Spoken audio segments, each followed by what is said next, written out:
volume? Test, 1, 2, 1, 2. Okay.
You can start, and my girl will come on station to run the rundown. Okay, so... We don't put the chairs, but you just start the Okay. speech Will first. there still be the opening video? Yeah, Opening yeah. Video? Yeah, yeah. Yeah. So straight after the opening They video. keep testing, so you can start the Oh, okay, speech okay. first. So I'll just come on. Yeah, right. Good. You maybe keep stay here for the photo and right, for right. the yeah. On this side, yeah. But for the beginning, I'll be in the middle, I guess, right? Sorry. For the beginning, yeah. Good afternoon, ladies and gentlemen. Welcome to this wonderful new venue.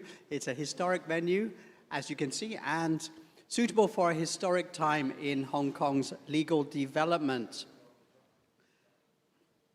As our opening video showed, Hong Kong has long been one of the top 3 centers globally for arbitration. It's also the world's top hub for mediation. And from this year onwards, Hong Kong is the home of the International Organization for Mediation, an important new global legal center. So Hong Kong has become a problem-solving city, which is the theme of our event. Now, for the ceremonial part of this event, For the ceremonial part of this event, we are very honored to have a number of guests of honor to officiate. I will announce their names as they come to the stage. Is that volume okay? Speaking, yeah? Closer, up here. Okay, great.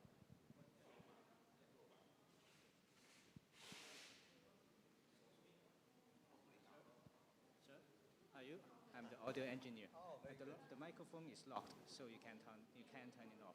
Okay. I will control everything. Oh, okay. Just so avoid. Don't take it to the toilet. Yeah, you can take it to the toilet. Toilet is okay, but just avoid standing next to the speaker. Otherwise, it may cause. Yeah. Thank you. So toilet is fine. Just remember to bring it back. Thank you.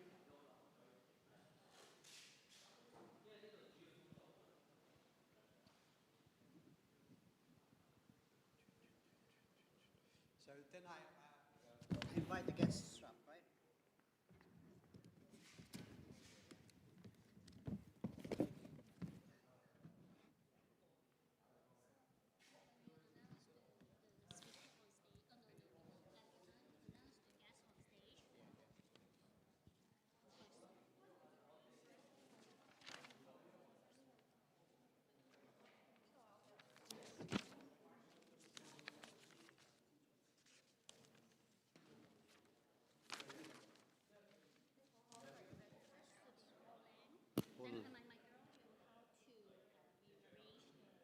I see. Ah, very good, very good.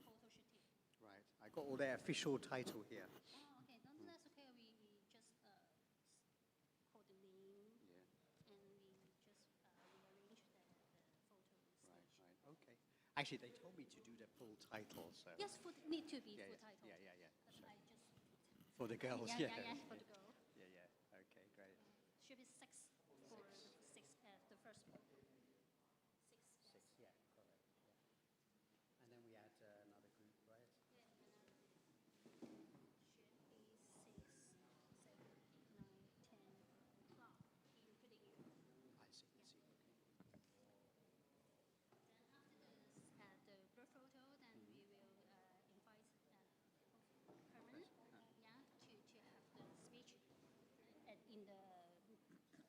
the stage. Oh, I see. Yeah. Okay. You put the podium out for Yes, him? yes. Okay. Our podium is Just hidden Oh, away. yeah. Right. Okay. Okay. Great. Great. Okay. Good. is it actually Yeah. okay? All very straightforward, really, isn't it? Yeah, yeah, yeah. Sure.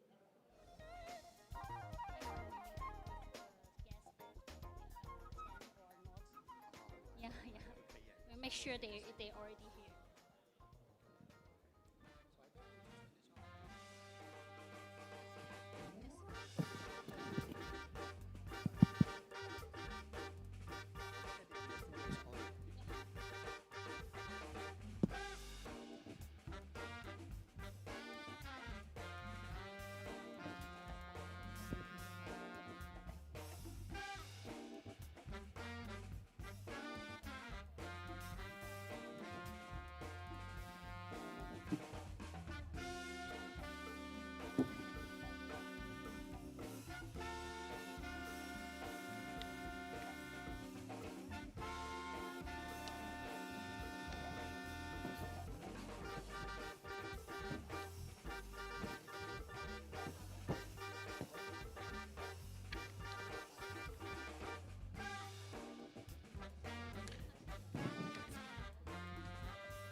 喂喂喂，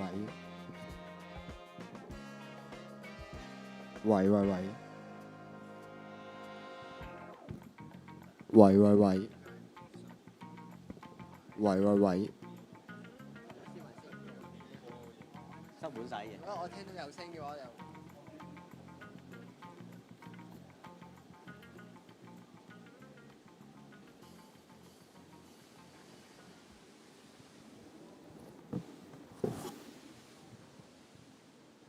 Testing, testing, testing, testing.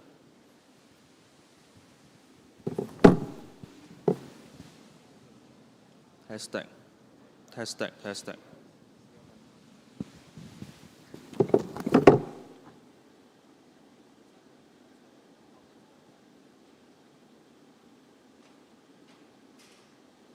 你有冇聽唔聽到？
差咗。自細會狗公代表做得多，我去到美國讀書，美國人幾個真係咁快嘅，讀表係嘛？不過我就好似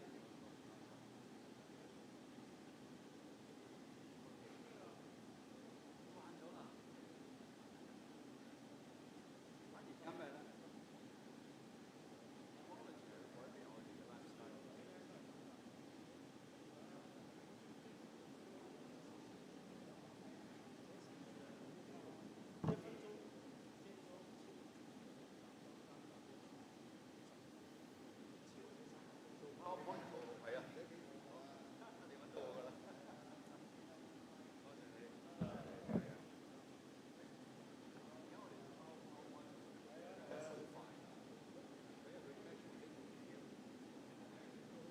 AI 係一個我哋需要用嘅嘢，我哋駕馭到佢嘅。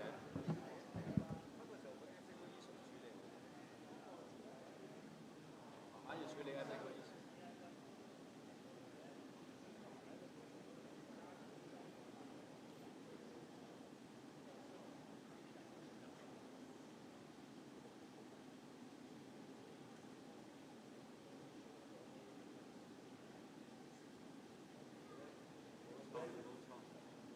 有新嘅科技就有新嘅難題。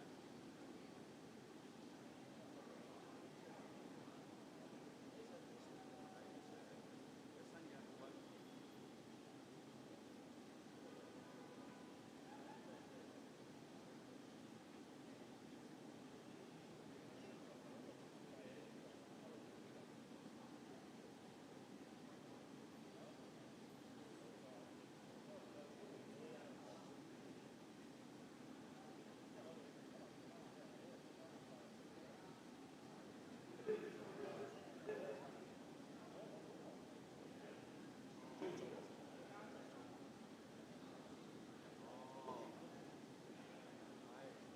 咁你幫手教下書㗎嘛？係，我知道就係啊，我就話係啊。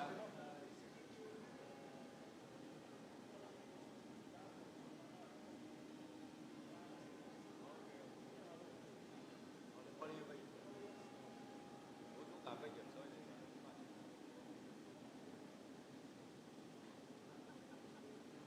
唐聰明嘛？唐聰明，唐嘅。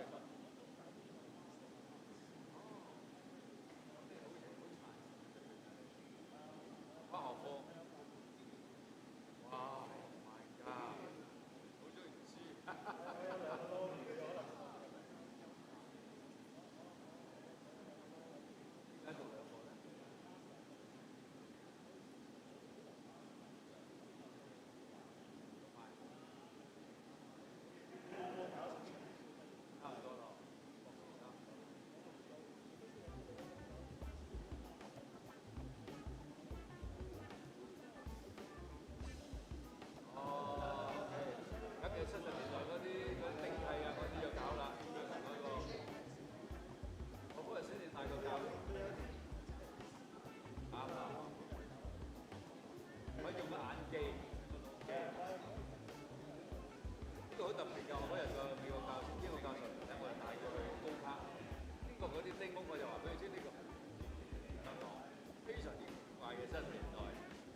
Ladies and gentlemen, make sure you know where your seat is because we will be starting on time. We'll be starting at exactly 2 o'clock.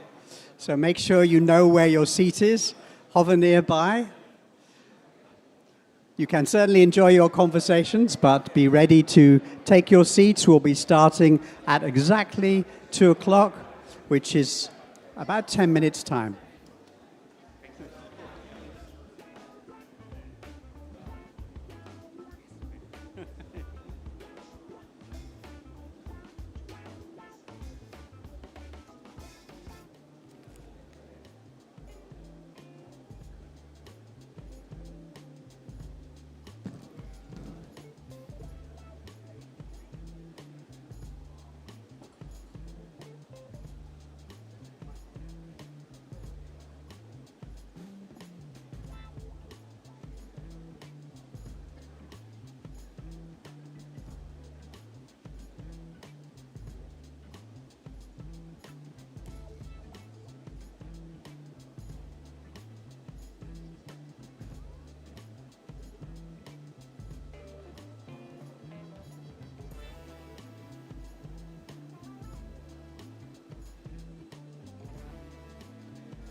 So we don't have a podium. Yes.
Aim to start on time because some of them they leave, especially Miss Zhou Shan, she has to leave. Right after the. You see a photo? What happens? No, you see a photo session. Immediately after she comes out. Yeah. Should be fine. Yeah, 10 minutes should be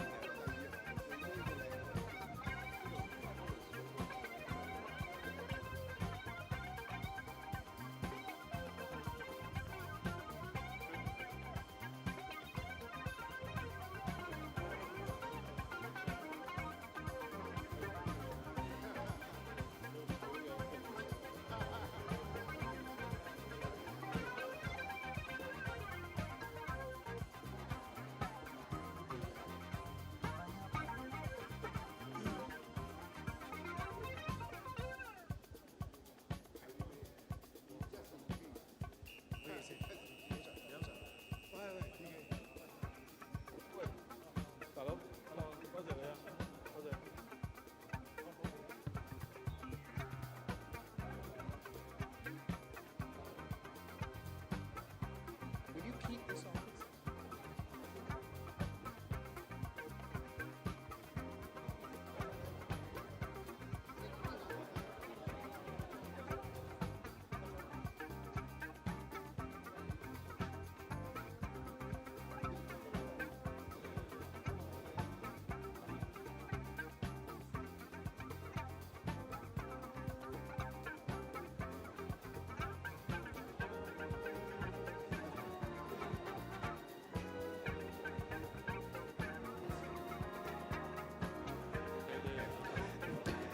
Ladies and gentlemen, please take your seats as we will be starting exactly on time at 2 o'clock.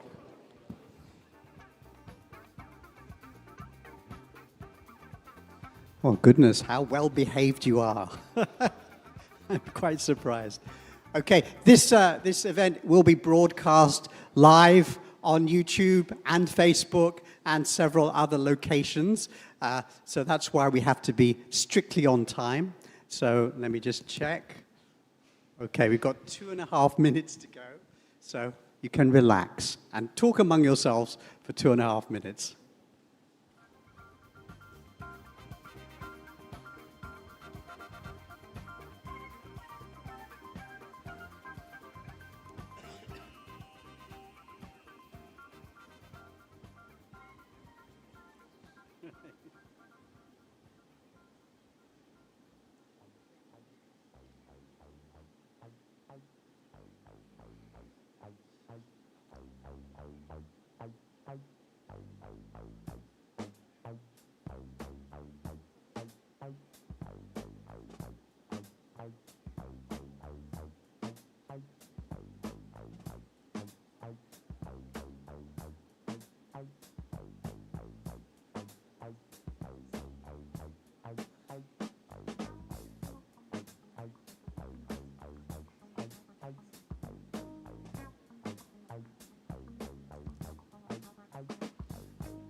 Okay, ladies and gentlemen, it's 2 o'clock. Can you turn your eyes to the screen where we'll roll our opening video?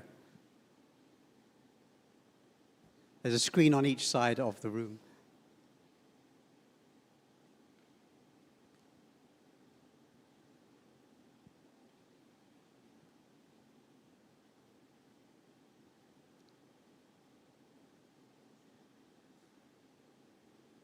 Wise people realize that to achieve peace, you need justice. And that's where Hong Kong comes in. The city has long been one of the top 3 centers globally for arbitration. It's also the world's top hub for mediation. And from this year, it's the home of IOM, a new global legal center. And that's why experts in resolving disputes in multiple areas, from sports to technology, are speaking at a cutting-edge forum in Hong Kong. Thank you. Good afternoon, ladies and gentlemen. Thank you for coming. Welcome to this wonderful new venue. As you can see, it's very historical, and it's the right time to have a historical event like this in Hong Kong. Historical time in Hong Kong's development too, especially its legal development. As you can see, the room is very old. It comes from the time when people were very, very tall. And, you know, lawyers have a reputation in some countries as being people who create problems. But in Hong Kong, and I'm generalizing here, but in Hong Kong, generally, lawyers are seen as people who solve problems. Am I right? Yeah. So we have provided a giant halo above you to symbolize the fact that you are good lawyers, right? Now, this positive attitude to the law is not just something we can celebrate in Hong Kong. It's something Hong Kong gives to the world. Hong Kong is one of the top 3 centers for arbitration on the planet. Hong Kong is the #1 center for mediation on the planet. And Hong Kong has is the host of the International Organization of Mediation for the planet. There are 4 global courtrooms on the planet. 3 are in Europe. 1 is in Hong Kong. Okay, so that really is a big deal. So that's a huge achievement for our legal sector. Now we have Hong Kong's top legal brains right here in this room. So let's ask some of them to come up on stage. I'm going to announce their names as they come up to the stage. First, the Honourable Paul Lam, GBS SCJP. He's Secretary for Justice of the Hong Kong SAR and one of the busiest people in Hong Kong. We're honoured to have you here, sir. Mr. Lin Nan, Deputy Director General of the Department of Publicity, Culture and Sports Affairs of the Liaison Office of the Central People's Government in Hong Kong. Very honoured to have you here, sir.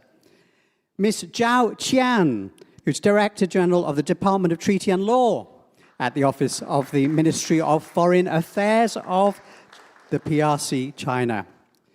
Number 4, the Honourable Maria Tam, GBM, GBS, JP. One of the best-known people in Hong Kong, I think. Thank you. Professor Herman Hu, GBS, JP. Professor Hu has a lot of titles, but he's here as Chairman of Friday Culture. And Mr. Nick Chan, BBS, MHJP. Mr. Chan is Director of the AALCO Hong Kong Regional Arbitration Center. And he's also just won a LegCo election. Congratulations, Mr. Chan. So let's give them a big round of applause, please, and declare this conference, this forum, open. Thank you. So photographers, you can take your official photos. This is the time. In Hong Kong, nothing happens without an official photo, right? Group photos, very important in Hong Kong. Thank you. Ladies and gentlemen, please stay on the stage. I'm going to ask a few other people to also join on the stage. These are the Friday Culture team and also a special guest, Mr. Alkin Kwong, Chairman and CEO of Hong Yip Holdings, who's one of our sponsors. So Mr. Kwong and the Friday Culture team, please come up as well.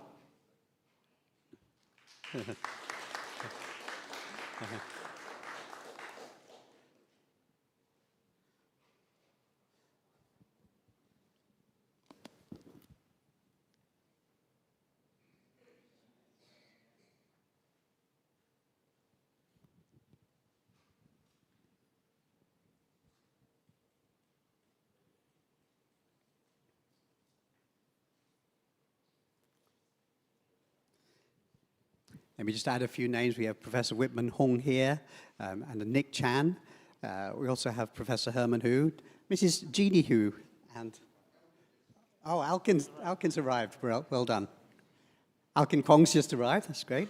Next to Jeannie Hu, and also Dr. Henry Ho and Mr. Vincent Ho.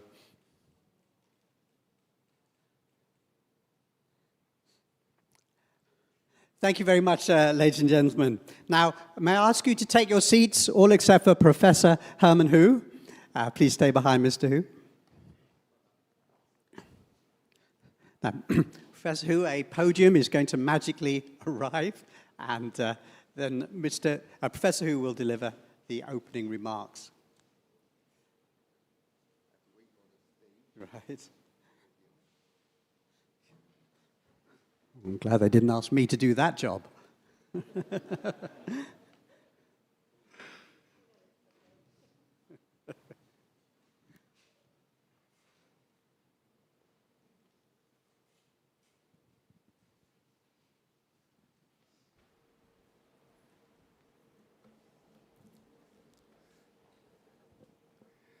Thank you, Nuri.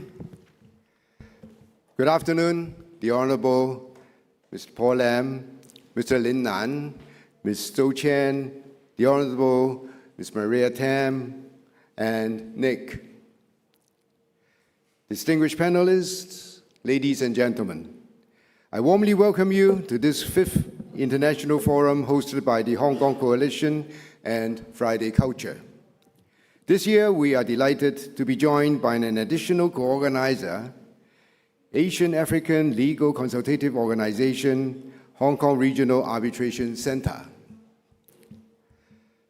I have to say that I'm personally very pleased with the theme of this year's gathering.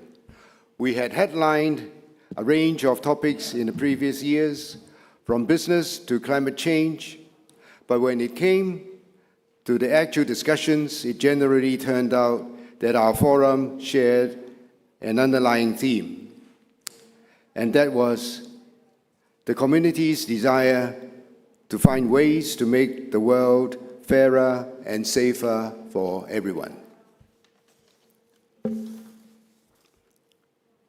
So this year's theme, which focuses on Hong Kong as an international resolver of disputes, makes logical sense.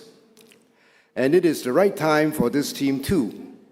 The International Organization for Mediation has chosen Hong Kong as its home. Many people don't realize what a big deal this is. There are only 4 global courtrooms, so to speak, in the world. 3 are in the West, and now the other one is in Hong Kong right here. Hong Kong is the ideal location for many reasons other than its convenient geographic location.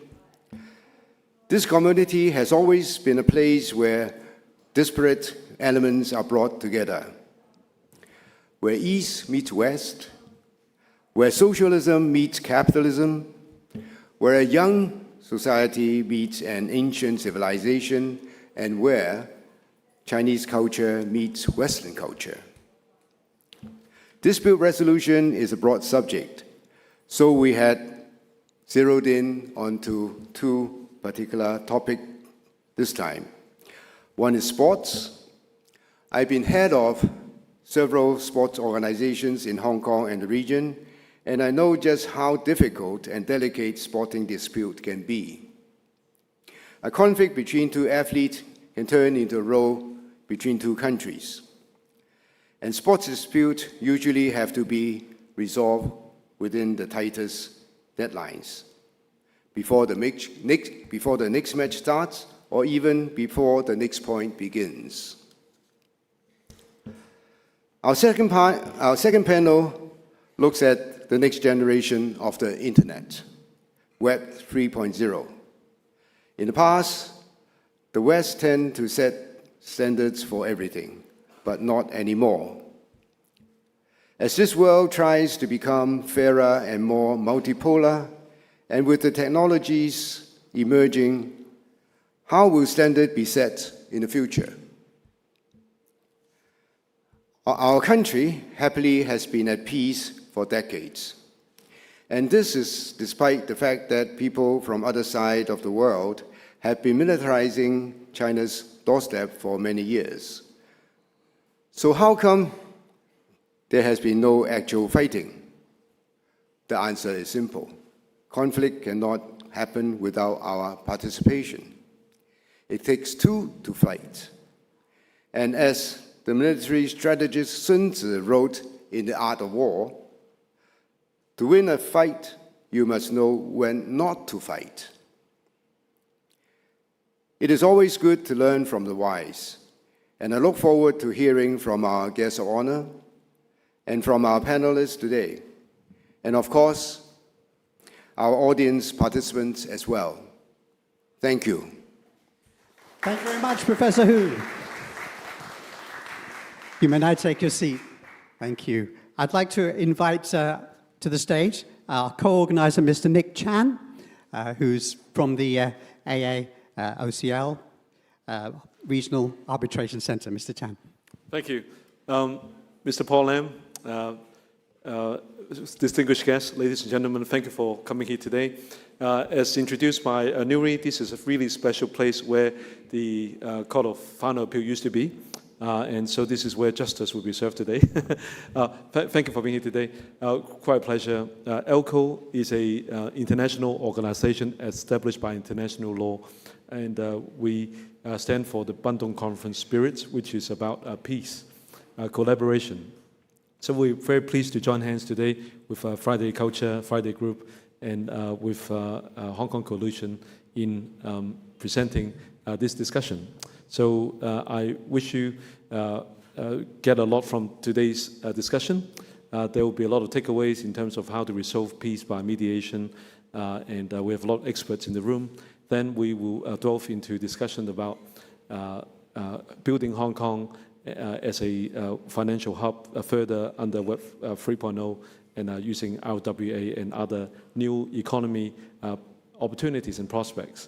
There are a lot to learn, a lot to share, and I wish you get a lot from this, and also I wish you happy festive spirit and a Happy New Year. Thank you very much. Thank you. Thank you. Thank you very much, Mr. Nick Chan. And I congratulate the people of Hong Kong for choosing you in the LegCo election recently. They're wise people. Okay, now we draw out the big guns. We're really very, very honored to have with us today the Honorable Paul Lam, the Secretary of Justice of the Hong Kong SAR. Please come to the stage. Give him a warm welcome. Thank you very much, Mr. Lam.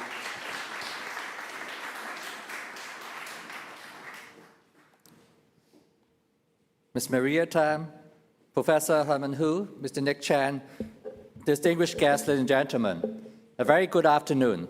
I'm very grateful to be given the opportunity to speak at the 5th International Forum, co-organized by Friday Culture Limited, the Hong Kong Coalition, and ELCO Hong Kong Regional Arbitration Center.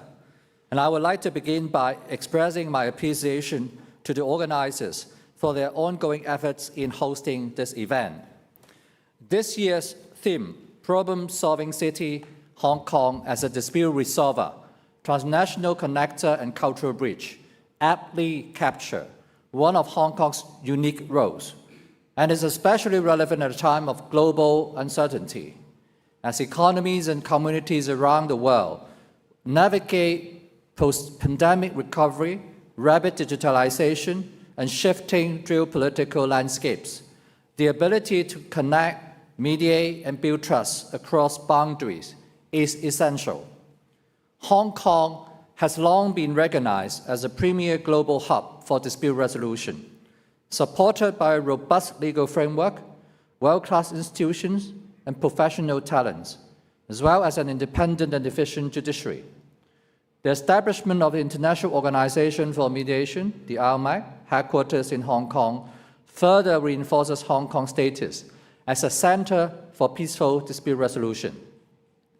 As the world's first intergovernmental legal institution dedicated to resolving international disputes through mediation, IOMAC provides an additional avenue for handling disputes between states, between a state and foreign nationals, as well as international commercial disputes.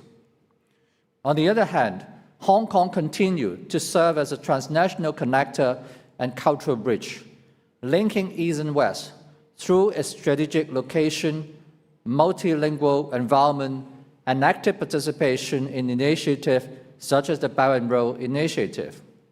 This blend of Chinese heritage and international vision enabled the city to act as a gateway connecting the Chinese mainland with the world, fostering mutual understanding and forging enduring partnership with the global community. Today's program, with its two engaging panels, first mediating dispute in sports, and second, setting and harmonizing standards for Web 3.0, offer a timely opportunity for thoughtful exchanges. And please allow me to offer a few very brief observations ahead of the discussions by the panelists. First, mediating dispute in sports. With the hosting of competition events during the 15th National Games and the opening of the Kai Tak Sports Park, Hong Kong's sports sector is experiencing continuous development. As the industry grows, so does the need for effective dispute resolution services tailored to address sports-related issues, from commercial and contractual dispute to competition and governance issues. A dedicated and streamlined mechanism for resolving sports-related dispute is pivotal to advancing Hong Kong's sports development. Delays in resolution can derail a sportsman's career or disrupt the operation of a sports organization. A reliable and effective dispute resolution framework will not only safeguard the interests of the sportsmen and sports bodies, but also increase confidence, stability, and professionalism across the sector. As an international legal and dispute resolution services center, Hong Kong is well positioned to become a trusted hub for sport dispute resolution. Globally, the sport dispute resolution landscape has made considerable progress. The Court of Arbitration of Sports, the CAS, headquartered in Switzerland, with its global network of arbitrators and mediators, provides structured mechanism for adjudicating sport dispute efficiently and transparently. In the Chinese mainland, the establishment of the China Commission of Arbitration of Sports, the CCAS, under the revised sports law, represent another significant step, laying the foundation for a comprehensive sport dispute resolution system in our country. These experiences offer valuable reference points for Hong Kong. During my duty visit to Europe earlier this year, I had the opportunity to visit the office of the French National and Olympic Sports Committee and meet with the representative from the Chamber of Arbitration for Sport and the Conference of Conciliation of CNOSF. These exchanges offer valuable insight into the committee services in sport arbitration and conciliation, and highlighted the importance of nurturing a collaborative culture in which dialogue and mutual understanding form the foundation of effective sport dispute resolution. This experience has further reinforced my belief in the importance of fostering a similar culture of structure and proactive resolution in Hong Kong. The Hong Kong government has indeed been proactive in developing a dedicated sport dispute resolution system. The Department of Justice worked closely with the sports and legal communities to establish the pilot scheme on sport dispute resolution, which was a key policy initiative under Chief Executive 2024 Policy Address. I'm glad that the pilot scheme was formally launched about a week ago on the 11th of December. The pilot scheme incorporates a mediation-first, arbitration-next process, thus reinforcing the efficiency or efficacy of mediation for resolving the sport dispute. We are confident that mediation is particularly fitting given its speed and cost efficiency, its capacity to preserve relationships, as well as the potential to deliver creative and practical solutions. In fact, we consider that the said initiative goes beyond a policy measure. Fundamentally speaking, it's about culture building. To work towards this direction, the DOJ has long been committed to promoting the wider use of mediation in Hong Kong and deepening the mediation culture. And we see significant value in extending this to the sports sector.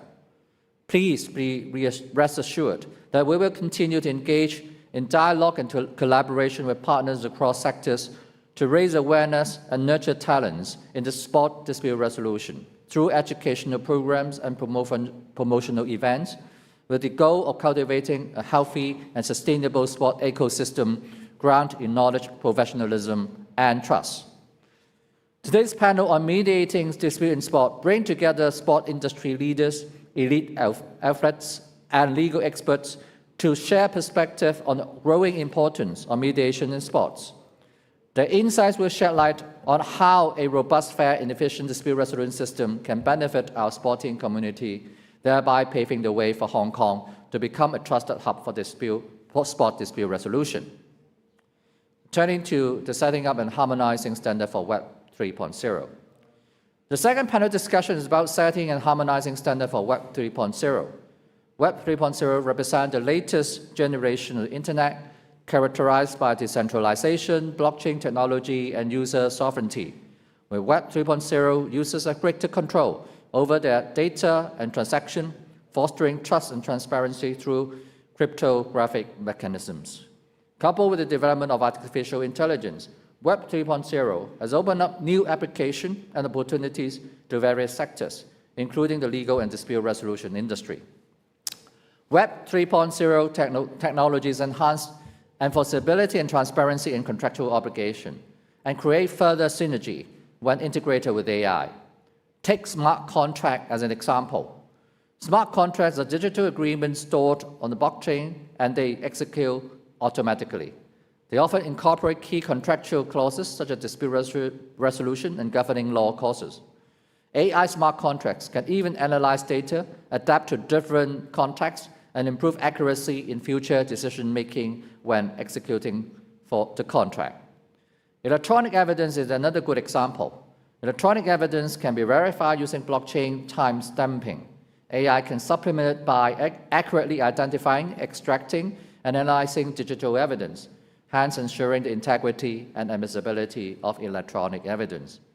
It's therefore essential for legal professionals to understand the implications and embrace these technologies to enhance efficiency in their practice.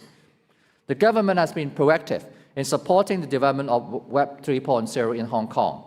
In 2022, the policy statement on development of virtual assets in Hong Kong was issued by the Financial Service and Treasury Bureau to set out the policy stance and approach towards developing a vibrant sector and ecosystem for virtual assets in Hong Kong. Version 2.0 of the statement was then released in June this year. The task force on promoting Web 3 development chaired by the Financial Secretary was also established in 2023 to provide the government with recommendations on the sustainable and responsible development of Web 3.0.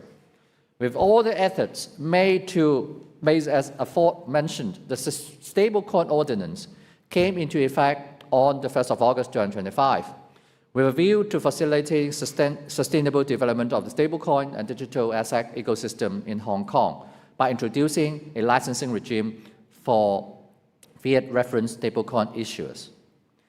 DOJ has also actively promoted the use of Web 3.0 technologies in the legal and dispute resolution industry. With our support, EBRAM, International Online Dispute Resolution Center, was established to provide online dispute resolution services. Since May 2022, EBRAM has developed a series of ODR platforms, including the Asia-Pacific Economic Cooperation, the APEC ODR platform, online arbitration platform, online mediation platform, and deal-making portal, so as to facilitate business transactions and access to justice. In particular, EBRAM's deal-making portal provides a set of comprehensive tools for cross-border dispute resolution and deal-making using Web 3.0 technologies such as smart contracts. Earlier this year, we also set up the Consultation Group on Law Tech Development, which will be responsible for giving advices on the formulation of policy and measures regarding law tech. With the support of the Consultation Group, we have organized 4 rounds of Legal Tech Roundtable series and released a report on the discussions. To further demonstrate our effort on legal technology development, we organized the inaugural Hong Kong Law Tech Fest earlier this month as part of the Hong Kong Legal Week 2025. Apart from promoting the integration of technology and AI in the legal sector, we are taking on a pivotal role in building the broader legal regime for AI governance, as mentioned in the 2025 policy address.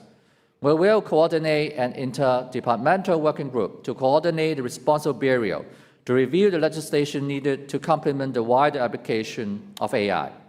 This initiative aims to provide a facilitative yet properly controlled legal environment for the development of AI.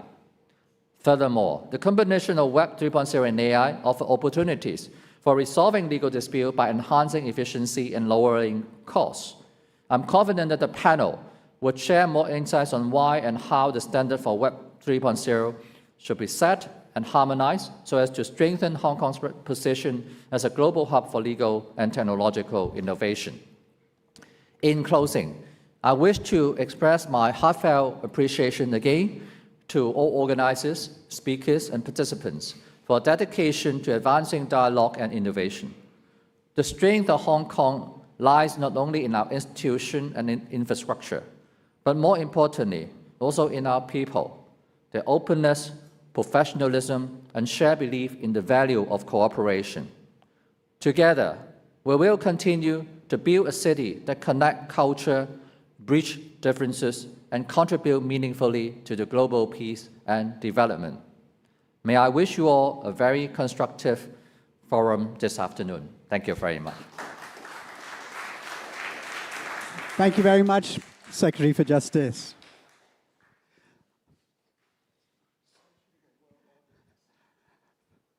Sorry, this podium is going to be invisibly disappeared, and chairs put out for a panel.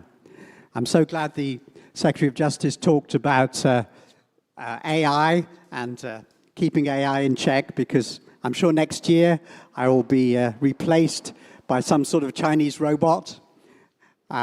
Chinese robots seem to be able to do everything, including dancing. So doing the job of an MC, I think, will be very easy for them. Okay, now, as mentioned earlier, the opening session, we move on to the discussion part of the meeting. And as Professor Hu said, Hong Kong's long been a bridge between different parties, between East and West, and between different cultures. So we're going to move on to the first panel now, which will look at disputes in sports.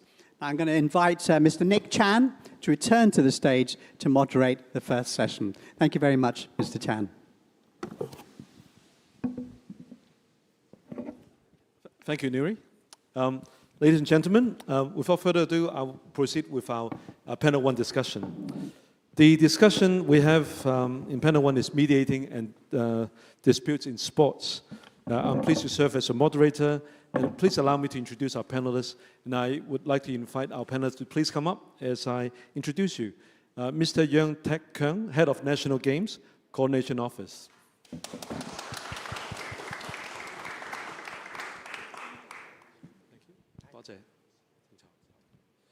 Next, I'd like to introduce Professor Patrick Lau, Department Chair of Department of Sports and Health Sciences, Hong Kong Baptist University. Professor. Thank you. Professor Christopher To, Master of Laws in Arbitration and Disputes Resolution Program Director, City University of Hong Kong, and a CAS mediator. He's also a trainer of ELCO sports program. Next, I'd like to introduce Mr. Mike Yang. Mr. Mike Yang is the founder and CEO of Aqua Bloom International Sports Technology Group. Please come up, Mike. Thank you very much.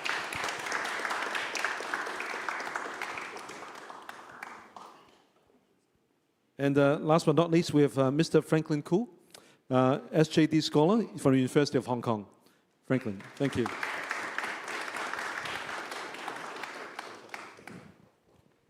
Well, sports is a huge industry. We're talking about billions in US dollars by 2030. So huge sector, lots to cover, and it's more than our love for sports. It's also truly kaching. It's a business. It's an industry. So we've had a lot of investment in infrastructure. We have the good work of Mr. Yeung in very successful national games. Don't you think? Big hand for Mr. Yeung. Thank you. Truly amazing, truly successful, and Hong Kong is a sports city. So now, if I could start with you, Mr. Yeung, As you help to coordinate the national games with a number of sports held, competition held in Hong Kong, what have you seen? What are the conflicts that have arisen or prevented, and how do you put together a scheme to resolve disputes if they do happen? Thank you. Well, the National Games is a mega event. The National Games just held in Hong Kong. Truly mega, from you're right. November to December was the biggest sports event in Hong Kong ever held. So it involved a lot of work. And as the National Games is a government event, because in the mainland it's organized by the Sports Bureau, and in Hong Kong it's by the National Games Coordination Office. Of course, we mobilized a lot of government colleagues and departments to help organizing the games. But at the same time, we also engage many assisting organizations and service providers and contractors. Right. Numerous parties were involved. Just quote some example. In organizing the competition itself, we need the help of the national sports associations in Hong Kong. Say for the national games, we have 8 sports in Hong Kong, including fencing, handball, rugby, etc., etc. Right. So we have many national sports associations helping us, and we need to reach agreement with them on what they will provide, what they will help. For example, of course, they are the expert in the sport, so they need to provide like referees, judges, technical officials, timekeepers, marshals, etc. So we need to set out everything clearly in the agreement. Right. And at the same time, we need to reach agreement with the venue provider. For example, with Kai Tak Sports Park, we need to talk to them in advance what they will provide, including, well, apart from the venue, what equipment they will provide, and also the manpower, including security guards and cleaning workers. It's a large team to support. And apart from the competition itself, we also have transportation. We need to reach agreement with the bus companies and also many, say we have the national games for the people with disability. So we help us as well to help the wheelchair users. And then we need the help of the volunteer organizations to help recruit and train and deploy the volunteers. And for the national games, luckily we have a lot of support. We formed the biggest ever volunteer teams in Hong Kong with 16,000 volunteers helping the national games. So it's a lot of work in recruiting and training the volunteers. Is there any argument between the parties? Well, of course, Rule setting, choice of venue, of course, selection. Different people have different expectations. Say in recruiting the volunteers, we received 30,000 applications. And from the applications, we select 16,000. Some were too late. We interview each one of them. And also we need to manage expectation. Yes. Some of them, when they apply to be the volunteers, they thought they have the chance to see the competition. Actually, they might not, because they might be deployed to the hotel, to the to the bus stop, or to other venues to help the events, which are also essential for running the games. True. So we need to manage expectation, and there are complaints or some dispute. Of course, say for example, when we form, deploy the volunteers into different teams, some will say, I don't like this leader. I want to join the other team. Things like that, and some will, complain to different people, even to the press. And apart from volunteers, other important areas, broadcasting. Yes. Say, that's a big area. we reach an agreement with the CCTV, and they help us to produce all the programs. Yes. And on the other hand, we also reach agreement with all the local TV stations, and we offer them the chance to broadcast broadcast the sports event in Hong Kong. But at the same time, we need to guarantee broadcasting time on their prime channels at prime times. So all this we need to set out in a very detailed agreement and contracts. Does your agreement set out a dispute resolution mechanism?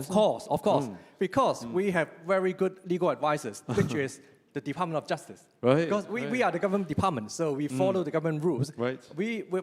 every contract, Do they say mediation or just? well, of course, well, if there's any dispute, it would be mediation, Oh, okay. arbitration before litigation. If any, right? Yeah. I see. So DOJ help us a lot. Wonderful. Thank you, Mr. Young. Can I go to Professor Lau? Professor Lau, when you have disputes, especially national games or other mega sports events, people train many years for that, few moments. There are a lot of, if you don't have a way to resolve disputes in a way that people accept the results, think not just natural justice, but procedural justice. If that's not done, people could be quite upset. You can't have team cohesion going forward. It might mentally affect the game. How do you deal with it? What is the suggestion? Yes, to respond to your question, Nick, please recall the picture of Michael Phelps when he finished 8 gold medals in 2008 Beijing Games. The very difficult one is just one fingertip, 100-meter butterfly. We are not talking about the physical capability. We are talking about the mental toughness. This is very close margin. And think about our local hero, Edgar Zhang Galong, the final hit. Do you think he's thinking? He's not thinking. Muscle reflex. He cannot be distracted by even 1 millisecond. So we're thinking, if we have something distract our athletes, thinking something, oh, I'm going to the court, I'm going to the meeting, I'm going to receive another letter, what do you think their career in the elite world? So I'm saying that with the mediation, this is the best way to help them produce a perfect environment to achieve what they want, the flow experience. When we talk about flow experience, look at Fan Zhendong. How he responded to table tennis is, even this is faster than we can talk, to comment. This totally a flow, nature. So this is something we have to help them. The final example I share with you, Yang Yang. The first Winter Olympic gold medalist from PRC.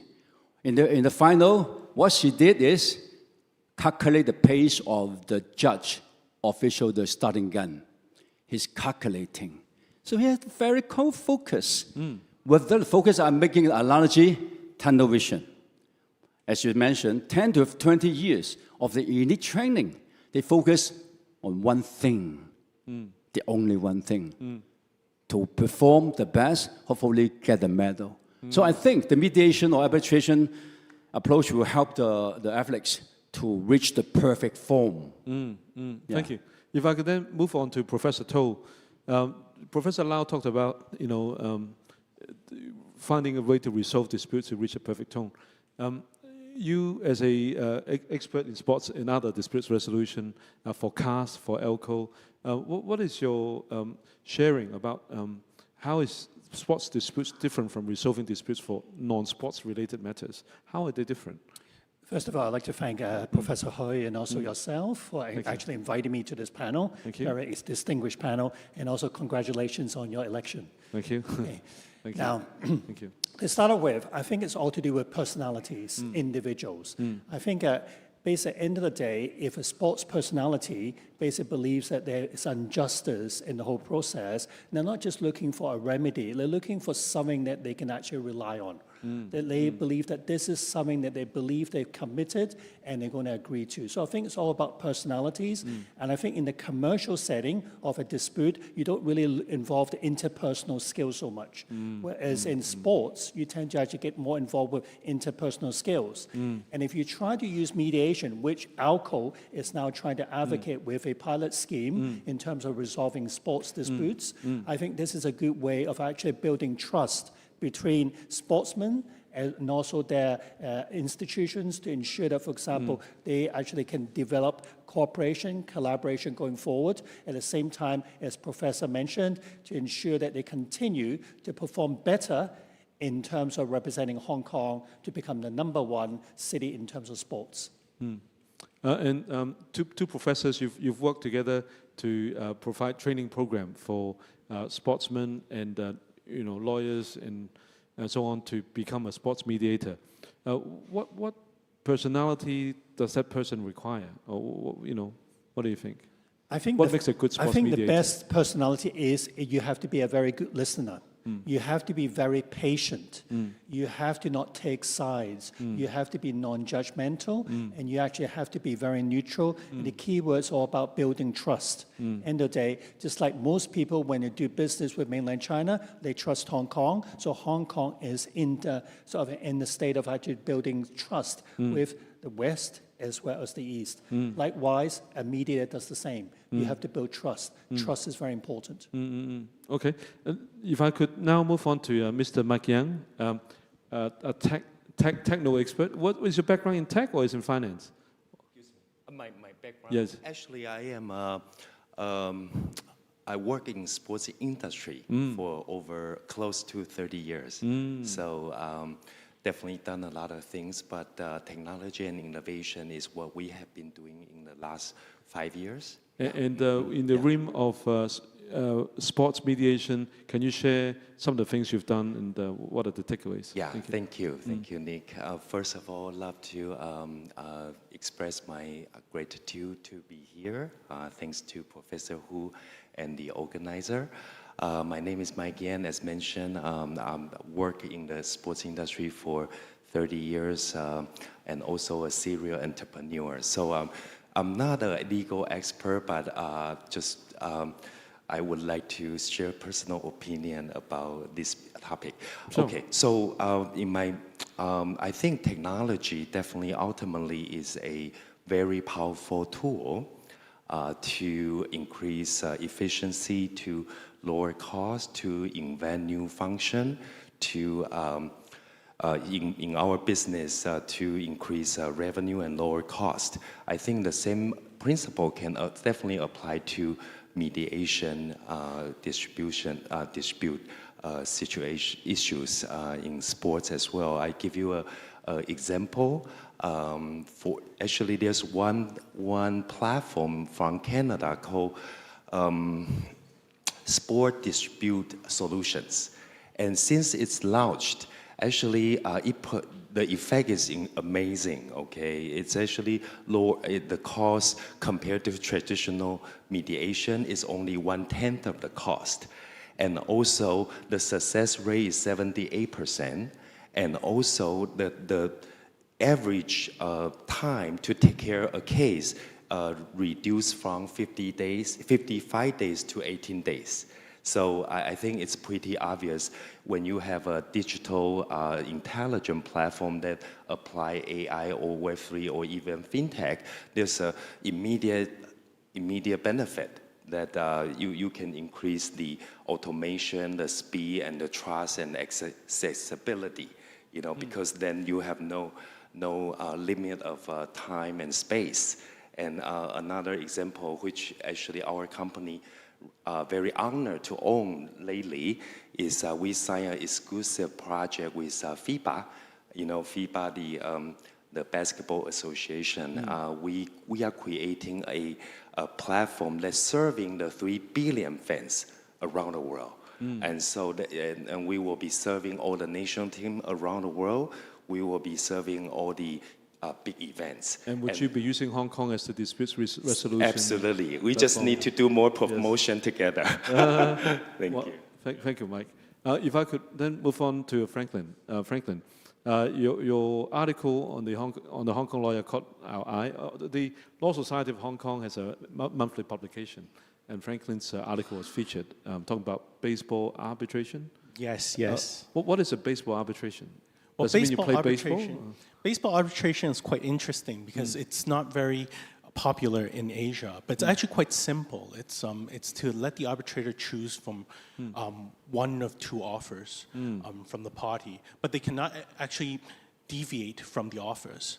So it's kind of like a game theory where one offer is taken, but both of the parties will contemplate and think, well, I don't want to take the risk. I want to take the gamble. So they take a compromise stance in their offers to actually give two very reasonable offers to the arbitrator to choose. So each party give an offer? Yes. Okay. And the arbitrator only has to choose one of the two. Right. So usually both of the offers are quite close to each other. They can't be too far off because the one that's too far off will not be chosen by the arbitrator. But this isn't very popular in Hong Kong, so that's why I've written the article in Hong Kong Lawyer. I think What's popular in Hong Kong then? I think right now mediation is the important area, especially the sports mediation, because there's so much focus on the time, the cost, and I'm also an accredited mediator myself, and I'd like to share a personal example where a lot of the disputes don't really come from the merits. It comes from the procedure. One of the mediations that I mediated was one party. The party actually sent the correspondence to the wrong address. He sent it to a branch company's address instead of the headquarters. So the company thought, hey, this other party is ignoring me. So that's why they took a lawsuit. And before that, I mediated. I found out, hey, they were not ignoring you. It was just sent to the wrong address. Now, a lot of these problems are just a misunderstanding. It's not on the merits. And then when they mediated, they found out, oh my goodness, it's just the wrong address. They actually tried to talk and mediate. And I mediated that throughout the whole day, and then they actually came to a solution. And I think that's the importance of mediation, is a strong filter. It provides people to clear out the misunderstandings first before going to adjudication. It saves a lot more time. And I think sports, it's perfect for this environment. Thank you, Franklin. Thank you, Nick. If I could come back to you, Mr. Young. Actually, just before the National Games started, apart from volunteers who volunteered, ELCO and our trained sports mediators also volunteered to help resolve disputes for the National Games. We might have been a bit late to be incorporated to be the first responder to a dispute, so to speak. But can I ask you, in your preparation, in your work, how do you deal with emergencies, urgent crisis situations? Do you have a way to resolve it? Well, this is a good question, because in organizing large-scale event, we always need to prepare for different scenarios and make contingency plans. Just quote one example. In the last National Games, one very important event is the cross-boundary road cycling, which involved Zhuhai, Macau, and Hong Kong. Cross the bridge, altogether 230 kilometers. Wow.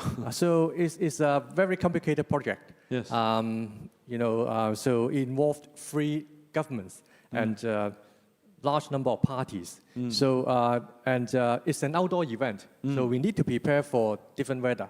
Right. Right. So and also a lot of temporary traffic arrangements need to be made for the events. So we also need to close the boundary for 6 hours for the race.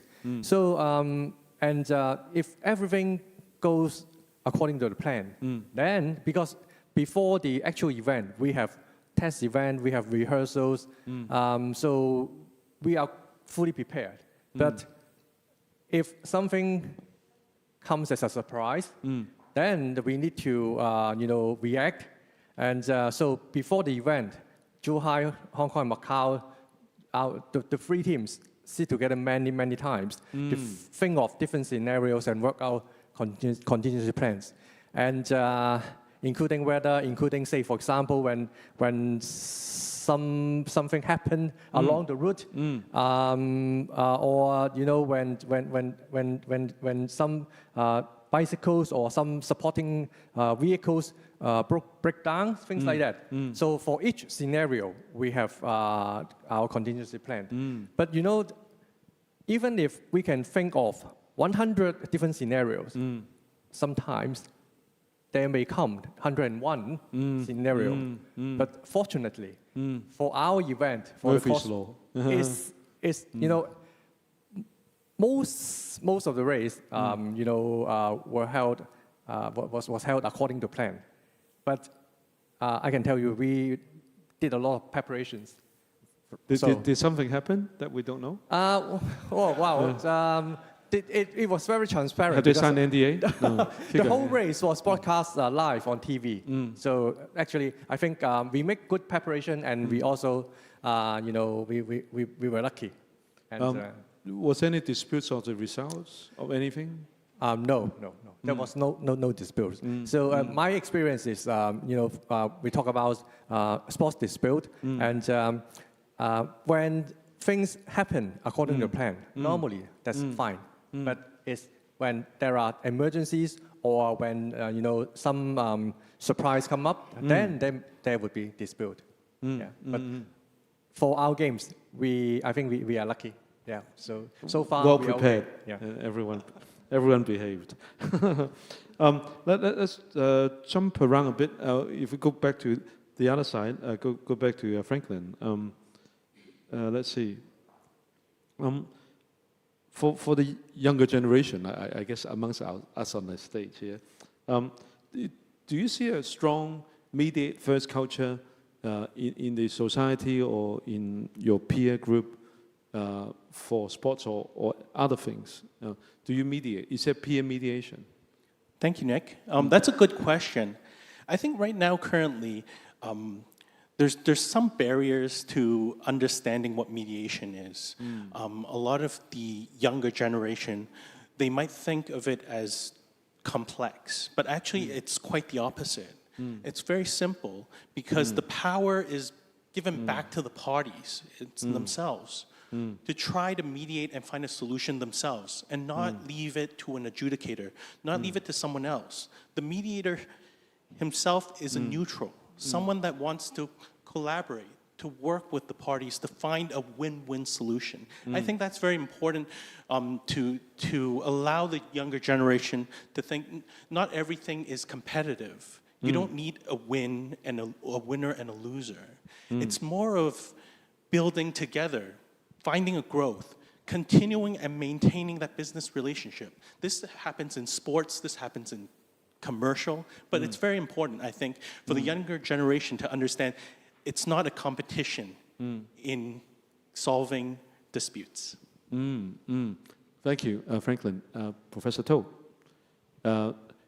As I said, he's a trainer for ALCO sports mediation classes. So we're going to put a question back to him, see how well he understands our rules. Okay, Nick. Our ALCO rules, our section, no, I'm kidding. What is a gold standard for sports disputes resolution rules? Is it mediate, then arbitrate, meet up, some pronounce it, or what should be in it, and what is in the ALCO sports rules that you think you want to highlight for everybody? I think Franklin said it very clearly. I think most of the time people don't understand what mediation is. They always say that we need to go and resolve our dispute. So we need to find a neutral third party to come and make a decision. And once they make that decision, they'll say, I don't like that decision. Too late. The whole purpose of mediation is it's not a compromise. The whole purpose is to sit down and work out a solution that both of you can live with. That's very important. As Franklin mentioned, the win-win approach. Now, one of the issues that basically people always find with adjudicated process is it is a very long time before you get a result. Secondly is it costs a lot of money. So most parties are saying, okay, money is short, so we need to find an alternative. So what we're trying to see, ALCO is trying to promote is simply because there are other ways to resolve your dispute. So you decide, you're in the driving seat, you decide which method you would like to choose. The ALCO's method of meet up definitely helps because the majority of cases will get resolved through mediation. So I'm very optimistic that the sports mediation will be used a lot in Hong Kong. Because at the end of the day, we have this culture, a Chinese culture, of trying to preserve relationships. That's very important. Because at the end of the day, if a sports personality starts to sue a club, the chances are that club is going to talk to other clubs. And the community is a very small community. So the chances of this person getting transferred to another club will be very slim. Yes. But the key thing is about trying to resolve your current issues in a more confidential, private way so you can both live together. That's very important. So I guess you're also saying to resolve disputes within, let's say, a NSA, a sports association, you want the issue, the platform resolving platform to be outside of the sports association, so it's more independent, right? So it feels better. A question for everyone for the panel. We've discussed professionalism, technology, in the education. What is the missing piece to sort of bring everyone together to appreciate the benefit of resolving sports-related disputes by mediation, if not successful arbitration, so that we can grow the pie for the sports industry? What is missing? Is anything missing? Patrick? Yeah, actually, I talked to Christopher last week. I talked about, asked a question about how much the stakeholders, including the legal professionals, know about sport, about its nature. The original, deep down nature of sport is unpredictability. This is something very special when we talk about product or services. You buy a watch, you must be accurate, and then you think it's waterproof. You jump down and dive into 50 meters, you come up, this is good. But in sports, no, you love surprise. So nobody will buy a watch and jump down and dive in the water, come up, oh, it's broken, wonderful. No way, no way. So when the legal professionals get into this sport mediation or arbitration practice, I suggest the university, when they train the legal professionals, have some session to deliver about sport science and sport industry product services. That's my thinking. Thank you, Patrick. Anyone else? I think you're doing a good job, Nick, in terms of alcohol. Because at the end of the day, it's always about education, because people are confused, or maybe they don't understand. They get misinformed with information. And so I think if you start with the education side, by telling them the good aspects of mediation, as well as the bad aspects of mediation, and the fallback positions, the chances are people will start to buy into it. And recently, your training courses, you trained a lot of sports personalities. At first, one of them, I remember very clearly, she was very negative about the whole process about mediation. Oh, who was that? She's still on the I panel? better not mention her name. But she was very negative. She said, why not just go to courts easier? Just give it to the lawyers. But I said, do you have the money to give to the lawyers? You might not have the money. So chances are, why don't you try this anyway? So eventually she went through the whole course, and she came out and said to me in an email, I really like this mediation. I would like to ask other people to attend the courses as well. So I think it's this information that has to be disseminated to the community to tell them that this is a way to resolve your disputes. I always give an example. When you go to see a doctor, you have a sore back. You tell the doctor gives you medicine, penicillin. You have a sore head, penicillin. Sore foot, penicillin. Then you start to wonder, should I go to see another doctor? Understand? So the chances are not all forms, not all forms of dispute resolution require you to go to litigation or arbitration. There are other means of resolving disputes, and mediation is one of them. Mike?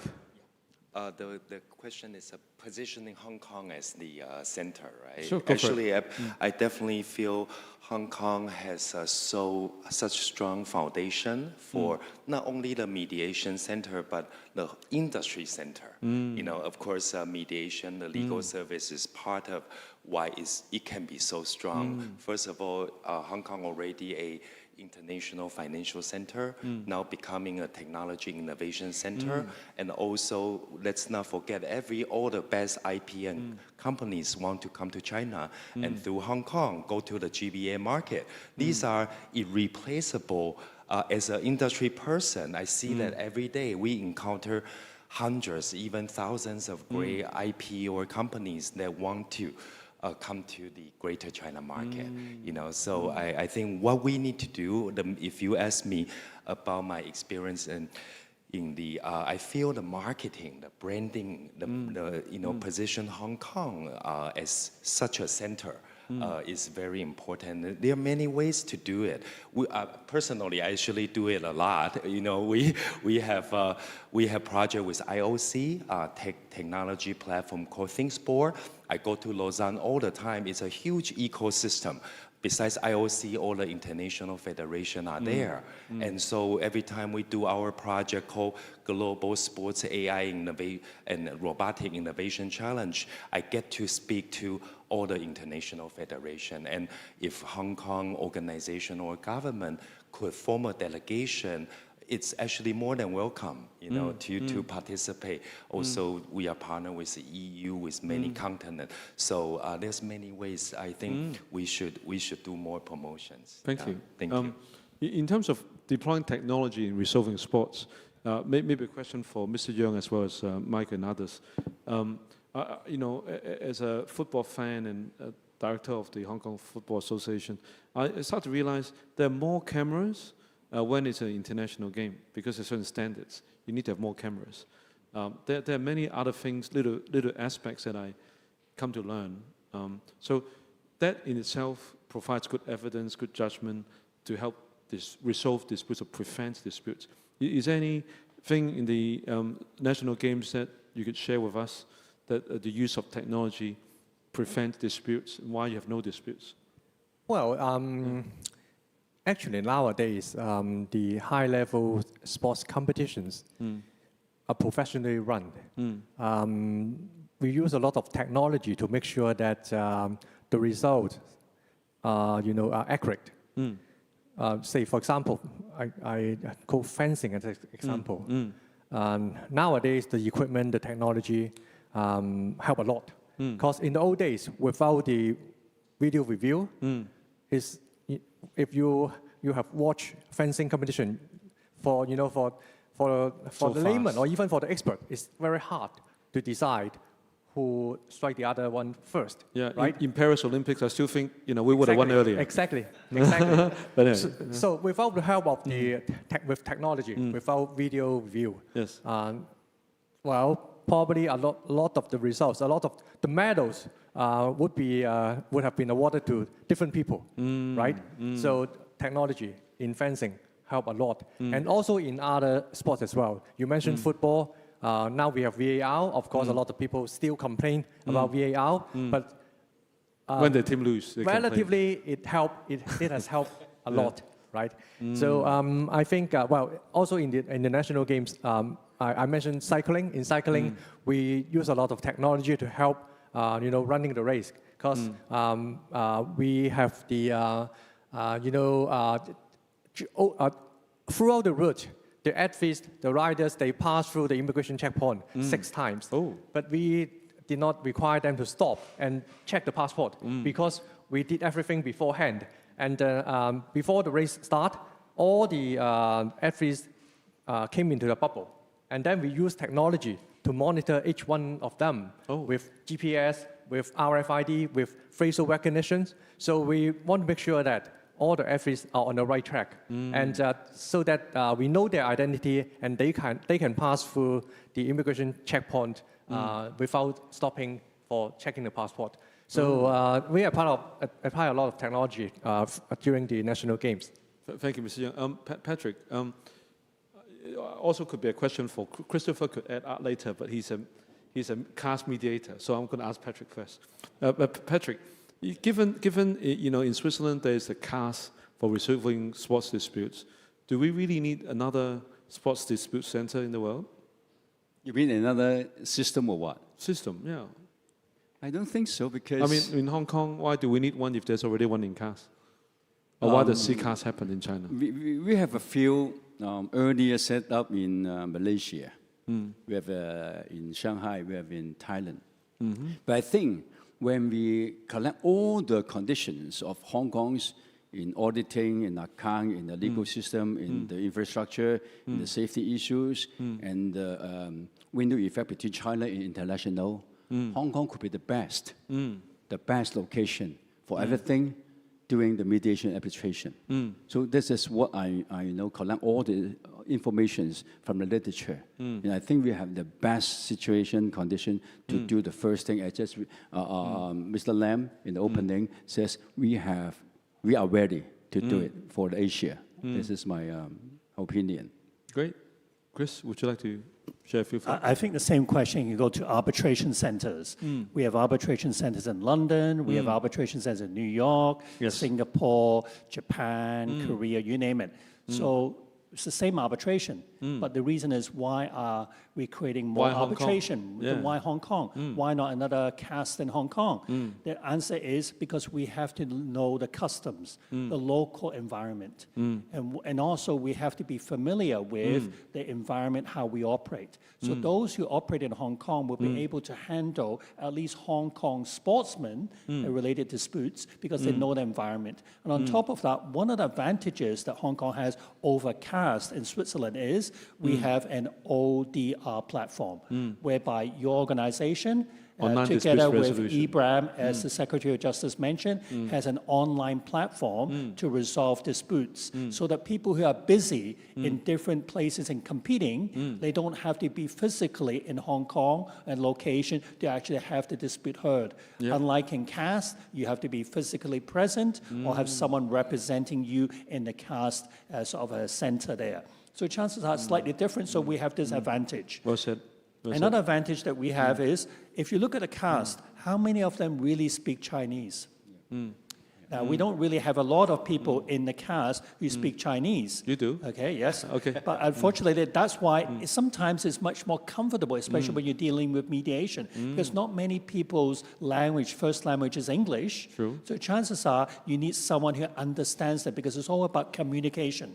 So if you communicate in the language of that culture, the chances are resolving the dispute will be much easier. So I think that's one of the reasons why I think communication skills is one of the prime objectives that why we should in Asia, especially in Hong Kong, have a center that resolves sort of sports disputes. Thank you, Chris. And I just want to share an example. When I was in IOA 2006, I represent Hong Kong to do a seminar. I present the topic is the concept and understanding between the Western and the Eastern cultures. I use example of fairness. The Western civilization, some of them, you think, okay, what does it mean fairness? I have it, you don't have it, so you can buy it. So everybody buy it.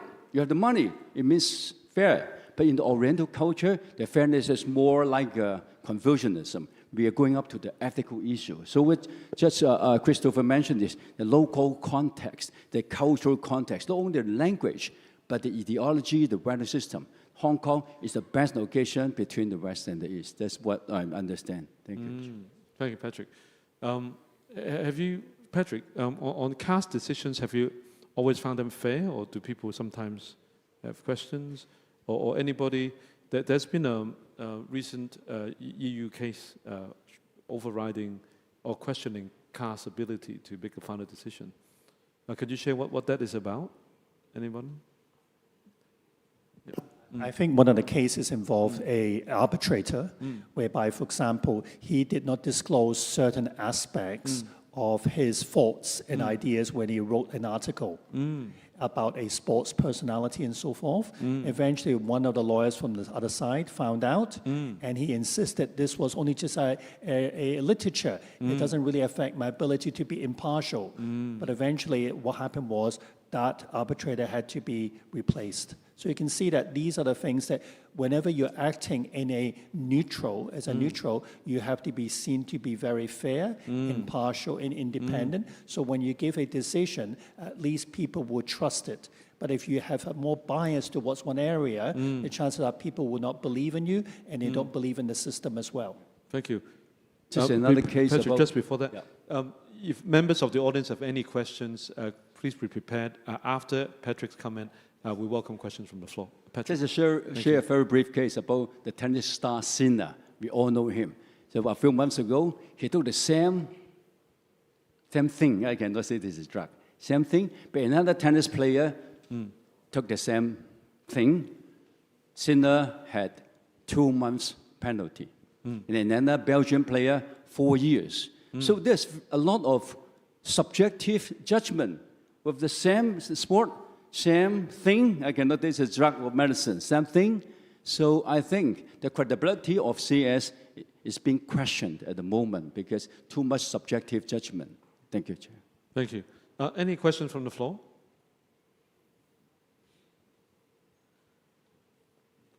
When's the next program? The next program? Oh, you have it on the... Oh, okay. Thanks very much. Nuri, thanks very much. I'll just read it straight out. Sports disputes can be a huge deal. Not only are they a matter of importance to the individual athletes, but also they can be arguments between two countries. How do you take these international or political factors into account? Do you have different processes depending on the scale of the dispute? We've seen some, haven't we? Some countries asking to take back the gold Yeah, I think political things are more to do with politics. That tends to be more difficult to deal with. So you have sort of intergovernment departments who deal with those. I think sports are much more to do with personalities, about, for example, my rights and so forth.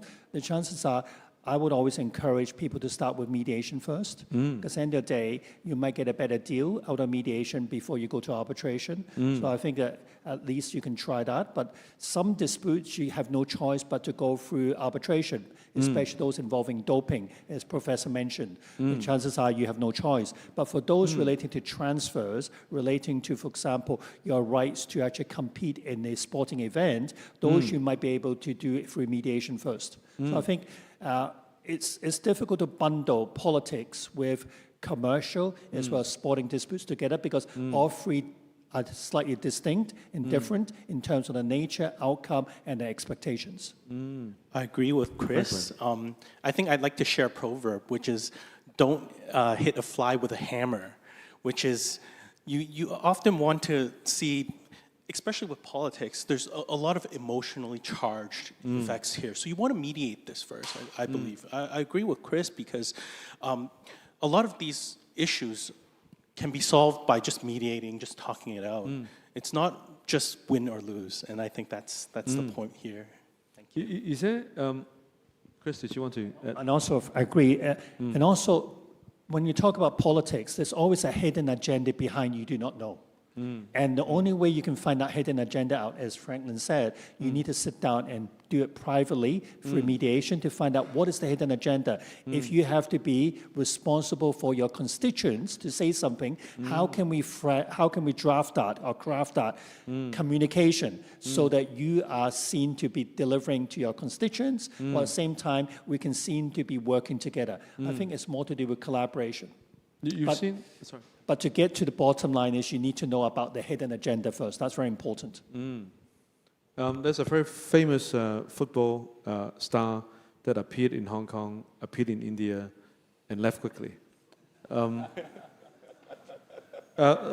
do you guys think? Could we have prevented issues? Could we have resolved them better, quicker, prevented it? Is there anything that could have been done? In terms of the contract. Oh, Mr. Young wants to say something. He knows something. Let's listen to him. Of course, I'm a lifelong football fan, and I like the player. Yes. He's good. Wow. Yes. He plays well, you mean. Yeah. So on this case, of course, different people have different views. But I would think if we really want to know the cause, probably we need to see the contract. We need to see the contract between the team and the organizer, and between the organizer with the player, if there's any, and also the contract between the team and the player. Because when the player came to play an exhibition match, probably it's not included in the contract between the team and the player, because it's not a regular match in the States. Right. It's an exhibition match. It's a match organized by the team to earn extra money through a tour in Hong Kong and Japan as well. Yes. So whether the contract between the team and the player include such a tour, we don't know. So when people ask my opinion, like a year ago, I always said, without knowing the details of the contract, it's very hard for us to comment on who is right or who is wrong. A year later, when you know the contract, no, I'm kidding. No. Okay, keep going. Okay, it's interesting. So a very good point. Back-to-back clauses. So if we want to continue to drive, resolving sports-related disputes by mediation and arbitration, and there are 85 NSAs in Hong Kong. Many different competitions, many different local programs, international programs. If we don't sync up with back-to-back clauses where we resolve disputes in one place, then or in one manner at least, it will be hard, right? What are your thoughts? And I think, Nick, dispute resolution clauses are last resort. I think I always advocate it because it's a risk matter. So most companies I think the Hong Kong government is very good at this, line to take. So if this doesn't work, next stage, what do we do? I think we need to actually have that mindset in Hong Kong that if we do have a process we go through, it doesn't work, we quickly have to actually come onto our 2 feet and say, how do we find an alternative? And I think if we do that, at least the fans and everyone will say, maybe he cannot talk or cannot do certain things, but we have a replacement. I think if you look at, for example, the music festivals and all that, certain singers cannot perform because suddenly they lost their voice. Yes. So quickly, the promoter will change to another singer. So to calm down the audience. True. So I think that's what we need to do. I think we have to find alternatives. So do you think we should cascade the idea of mediation through membership application forms, articles of associations of companies, improve their governance?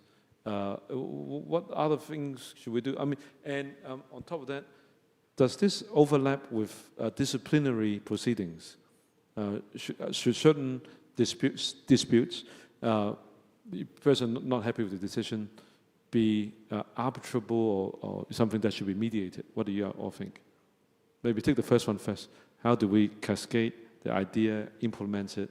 So if we all want to do sports disputes through mediation, sports-related disputes through mediation, how do we do it? Apart from everyone being educated, understanding why this is good, why this is particularly good for sports, growth for sports, how do we implement it?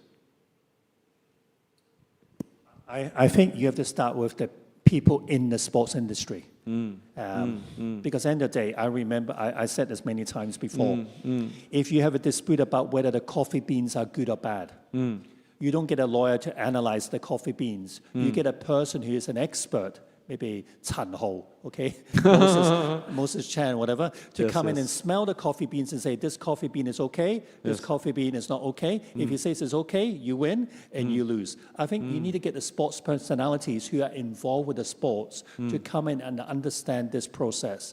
Once they understand this process and they go back and tell their friends in the sports industry and they apply it, the answer is this will be much more effective. And on top of that, being a sports personality, you have a certain age limit.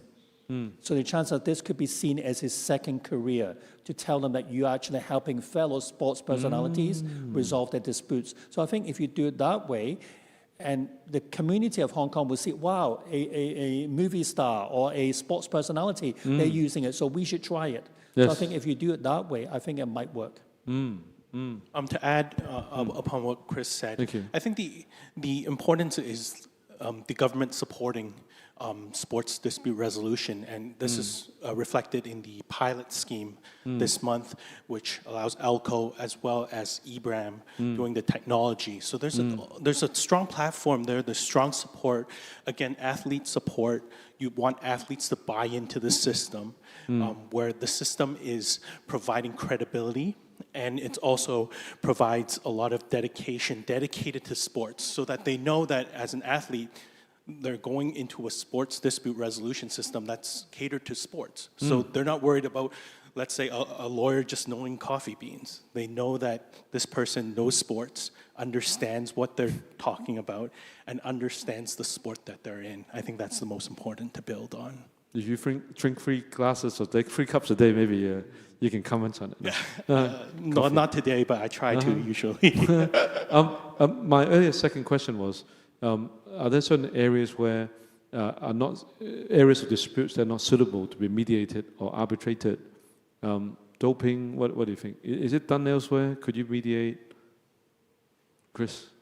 Why and why not? Because it involves some criminal elements and also breaking rules and procedures. So the chance that those have to be falling within the disciplinary process. But those relating to transfer employment contracts, those relating to not allowing you to actually represent your club, and those internal conflicts between players and all that stuff, those can be resolved through mediation, whereby you're trying to maintain the relationship going forward. But for those rule-breaking ones, unfortunately, you cannot actually ask them to actually go through mediation. Just like when you go to court in Hong Kong, say you committed murder, you can't tell the judge, can I now mediate? I'm sure the judge will say no.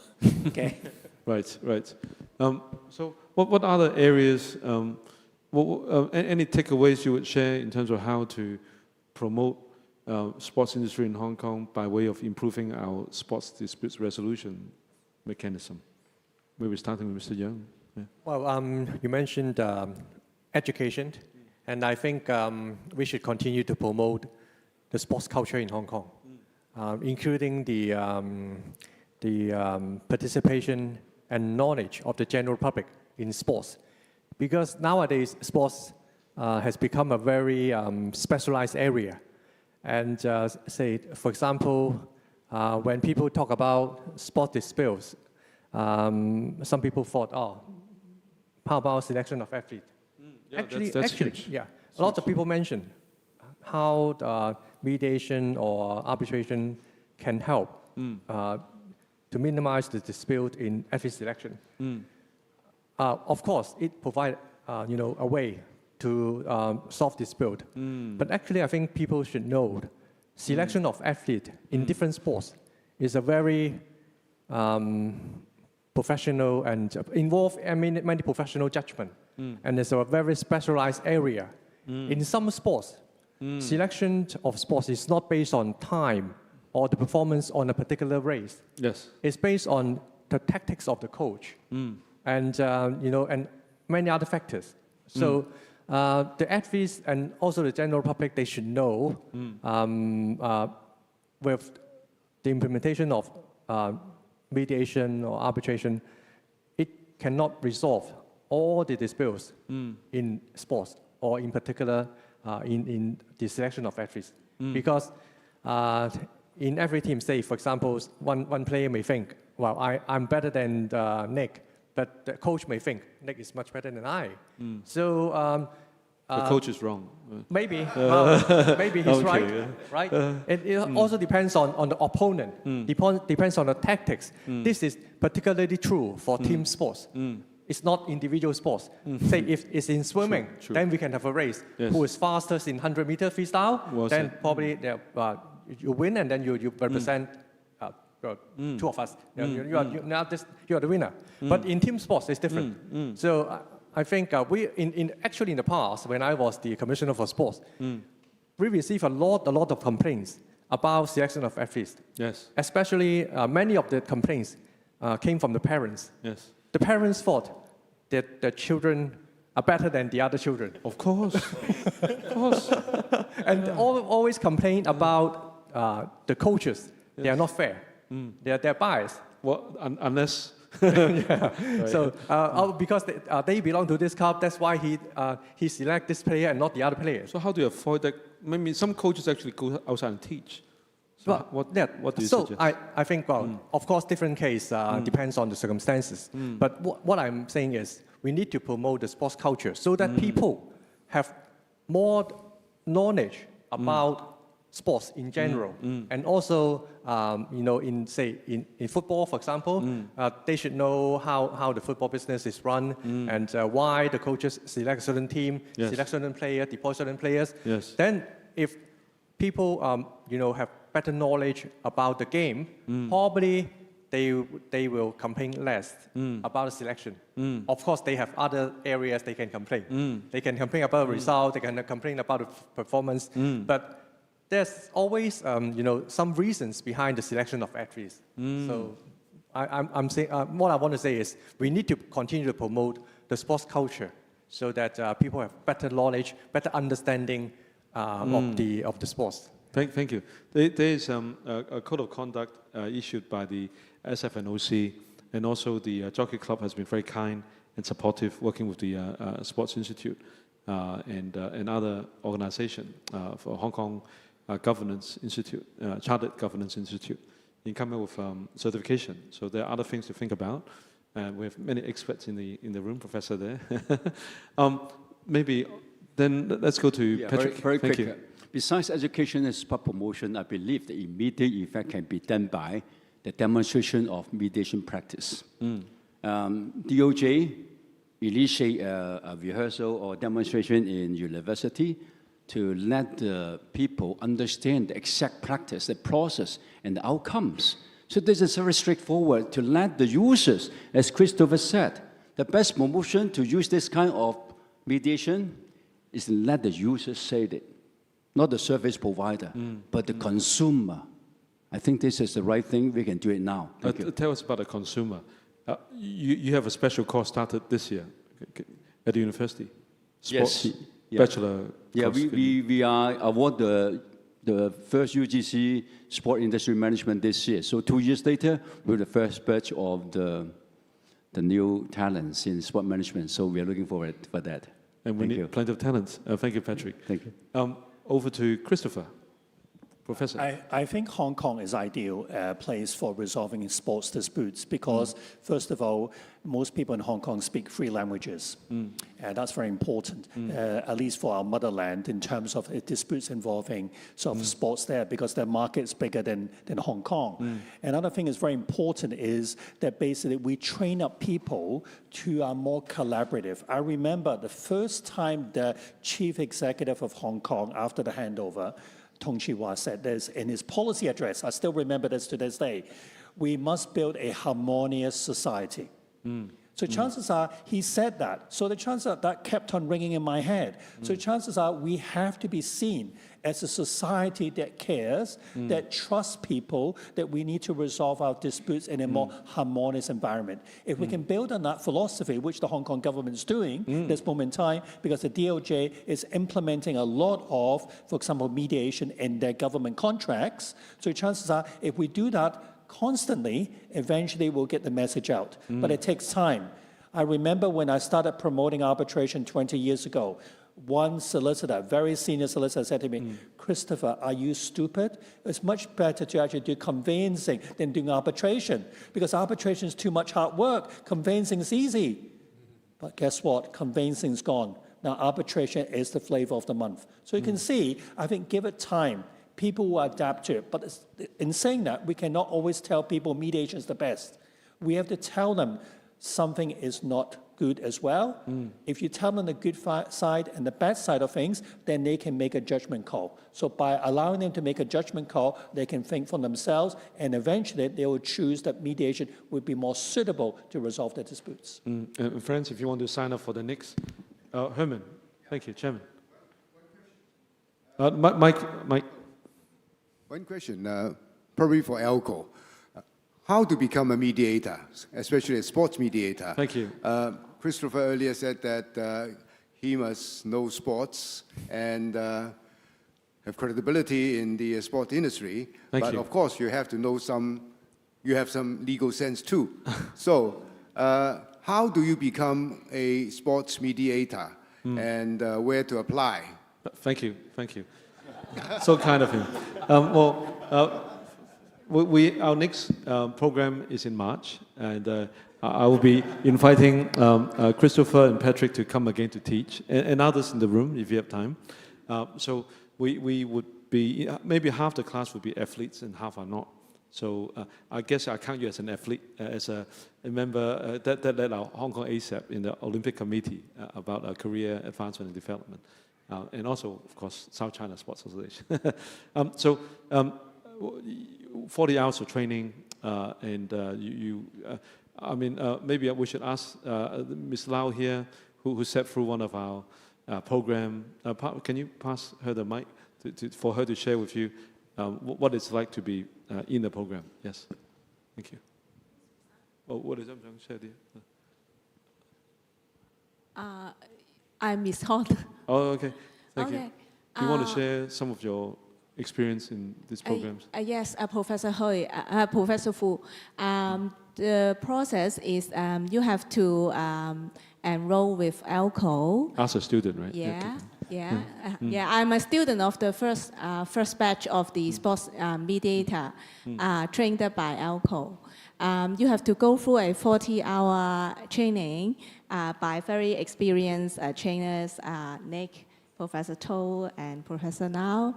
And then you have to pass 2 assessments at ELCO. The assessment is, as compared with Hong Kong Mao, is quite easy.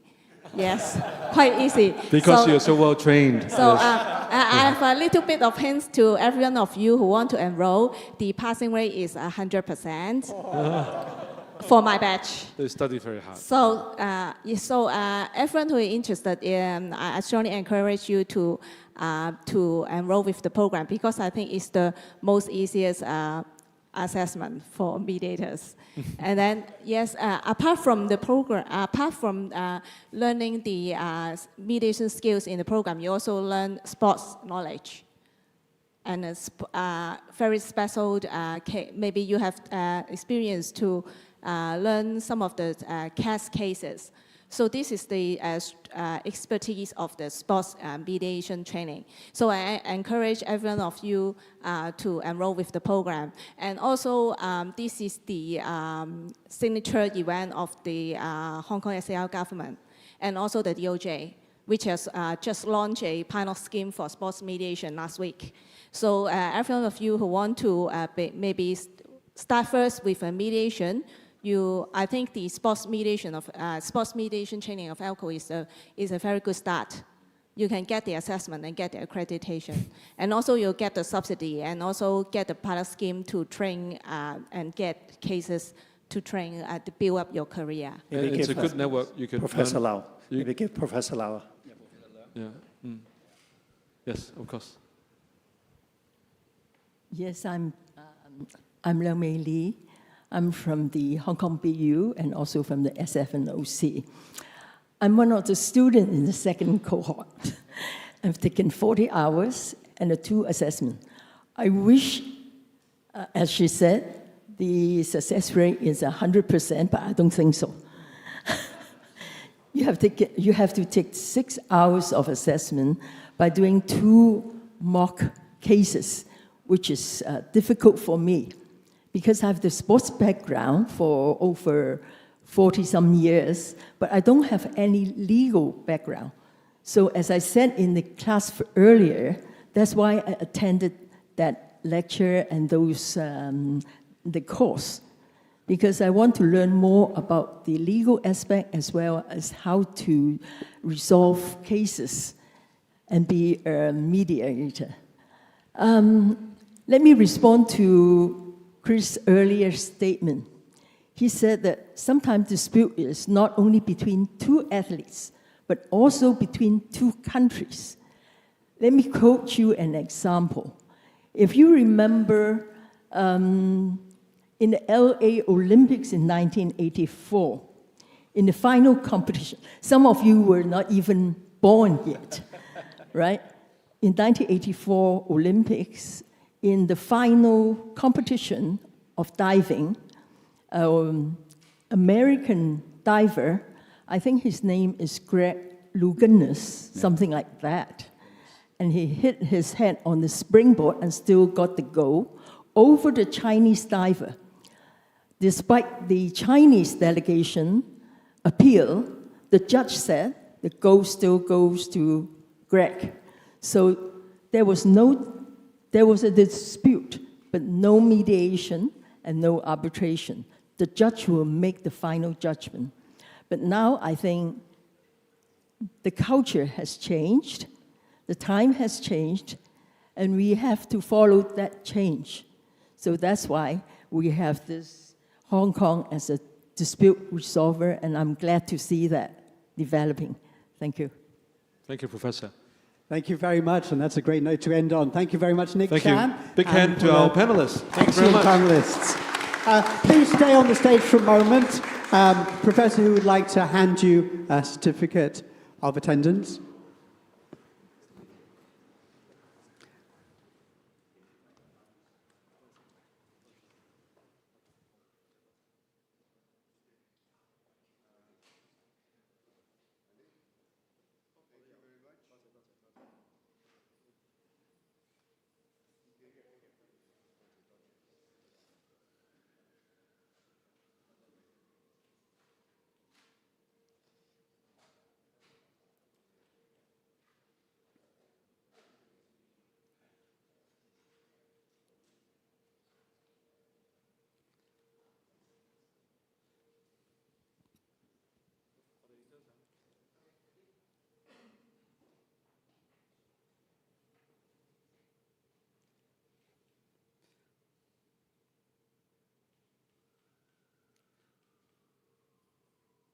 Thank you very much, ladies and gentlemen. Thank you. Thank you. Let me announce the next item on our program. We're delighted. We invited the Secretary for Financial Services and Treasury to attend, Mr. Christopher Hoy. Now, he did want to attend, but was unable to physically be here, so he sent us a message through video. So could we ask the technicians, please, to run the video? It's Mr. Christopher Hoy, Secretary for Financial Services and the Treasury, to introduce the next element. So he's the next keynote speaker, and he's going to move us away from sports towards other areas of mediation and dispute resolution. So let's run the video if we can. Ladies and gentlemen, distinguished guests, it's a great honor of mine to address all of you today at this esteemed forum. Problem-solving city, Hong Kong, as a dispute resolver. I extend my sincere thanks to the organizers, the Hong Kong Coalition, Fighting Culture Limited, and the AALCO Hong Kong Regional Arbitration Center for convening this timely event. While I'm not with you at the event physically due to other commitment, I know you are gathering at the historic former French Mission building. And it is a symbol of Hong Kong's rich heritage and forward-looking spirit, reminding all of us of our city's unique ability to bridge traditions and innovations. I also commend my colleague, Secretary for Justice, for his insightful keynote earlier, which set a strong foundation for discussion on dispute resolution. I'm very delighted to share the government's vision and policy measures with all of you that align with the forum's key themes, in particular regarding the fostering standards and also resolution in emerging sectors such as Web3 and also digital asset. Hong Kong has long been recognized as a global problem solver, leveraging our robust legal framework and international connectivity to resolve disputes across borders and also industries. This role extends beyond traditional arbitration and also mediation into the financial and technological realms, where rapid evolution demands proactive governance. The forum's focus on mediating disputes in sports and also setting standards for Web3 resonates deeply with the government's commitment to creating an ecosystem that promotes fairness, innovation, and also sustainable growth.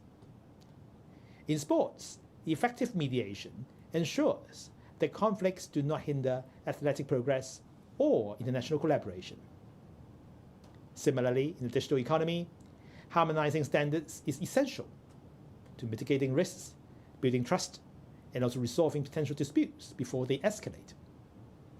Our policy in Hong Kong not only as a dispute resolver, but also as a proactive architect of global standards, ensuring that economic activities thrive in a regulated yet dynamic environment. Very central to this vision is our dedication developing a trusted and also innovative digital asset ecosystem. In June this year, my bureau issued Policy Statement 2.0 on the development of digital assets here in Hong Kong, building upon the foundational measures from the inaugural statement back in the year 2022. This 2.0 statement reinforces our commitment to establishing Hong Kong as a regional and also global hub for digital asset innovation. It introduces the LEAP framework, which emphasizes legal and regulatory streamlining for L, expanding tokenized products for E, advancing use cases through cross-sectoral collaboration for A, and finally for P, developing people and also partnerships.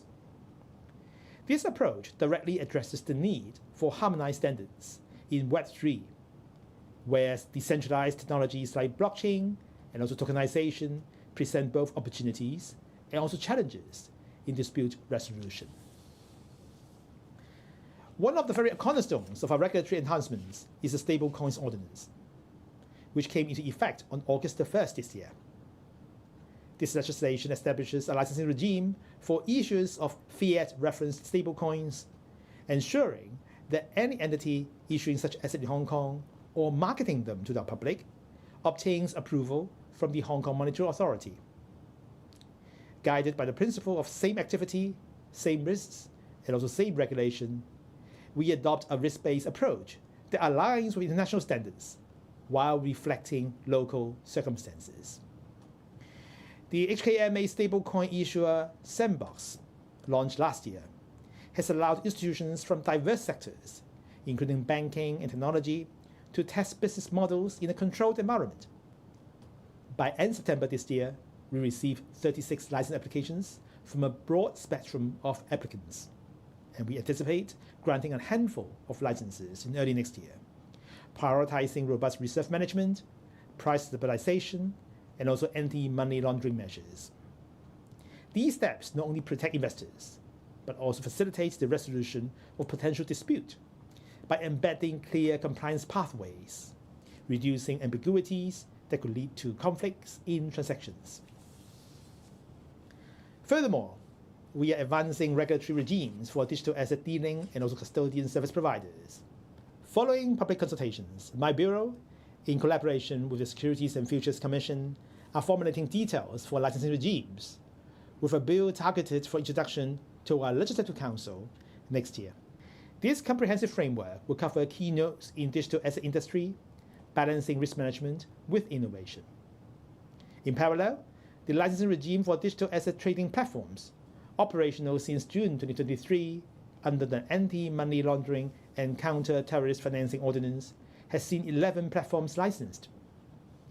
Recent circulars from SFC allow these platforms to share global order books and also expand offerings, enhancing liquidity and also connectivity.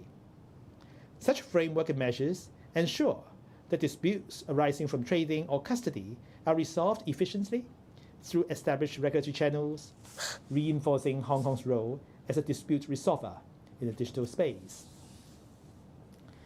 Tokenization of real-world assets is another pivotal area where our policies promote harmonization and also dispute prevention.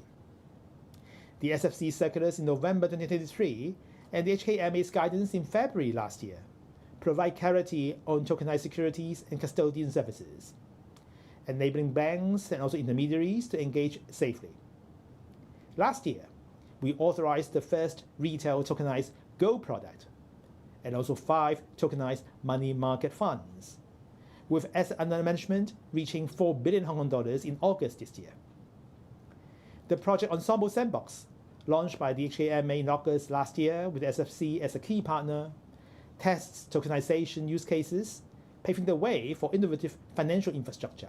These initiatives extend to Web3 by standardizing tokenization processes, which can minimize dispute over asset ownership or valuation through transparent and also blockchain-based records. Our efforts also encompass intermediaries providing digital asset services. Joint circular from SFC HKMA was updated in the year 2023, allowing retail access to dealing, advisory, and also asset management services. We've pioneered the listing of digital asset futures ETFs in December 2022, spot ETFs in April last year, and an inverse product in July last year. The SFC's Aspire roadmap, announced in February this year, facilitates staking, borrowing, and also lending services with guidance issued to manage risks. All these policies ensure that Web3 participants operate under consistent rules, facilitating mediation and also resolution when issues arise. Beyond digital assets, our broader policies strengthen Hong Kong as an international financial center and our country's global financial gateway, as outlined in the 14th Five-Year Plan.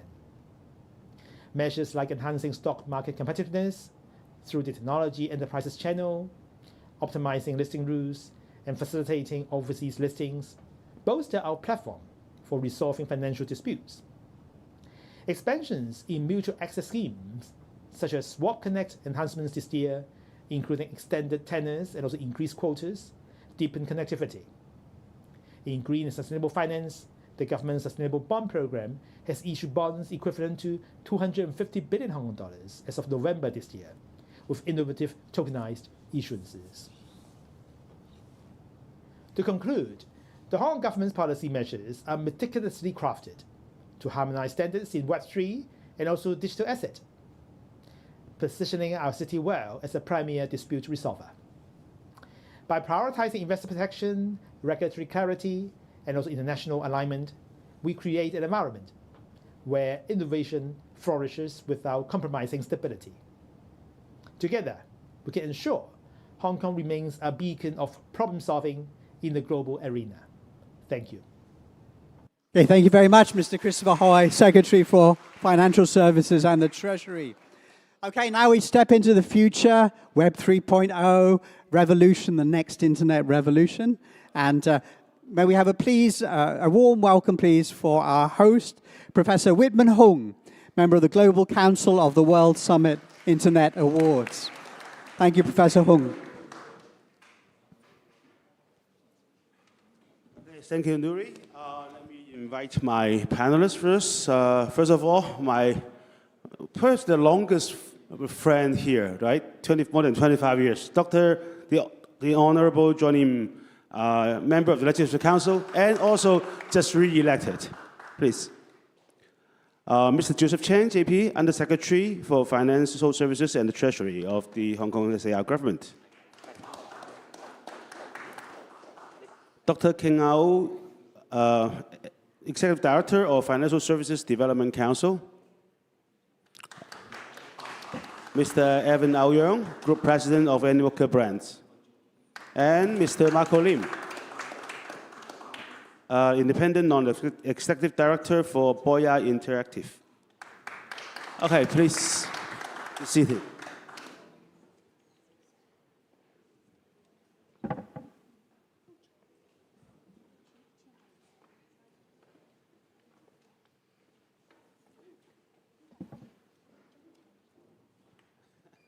Okay, thank you.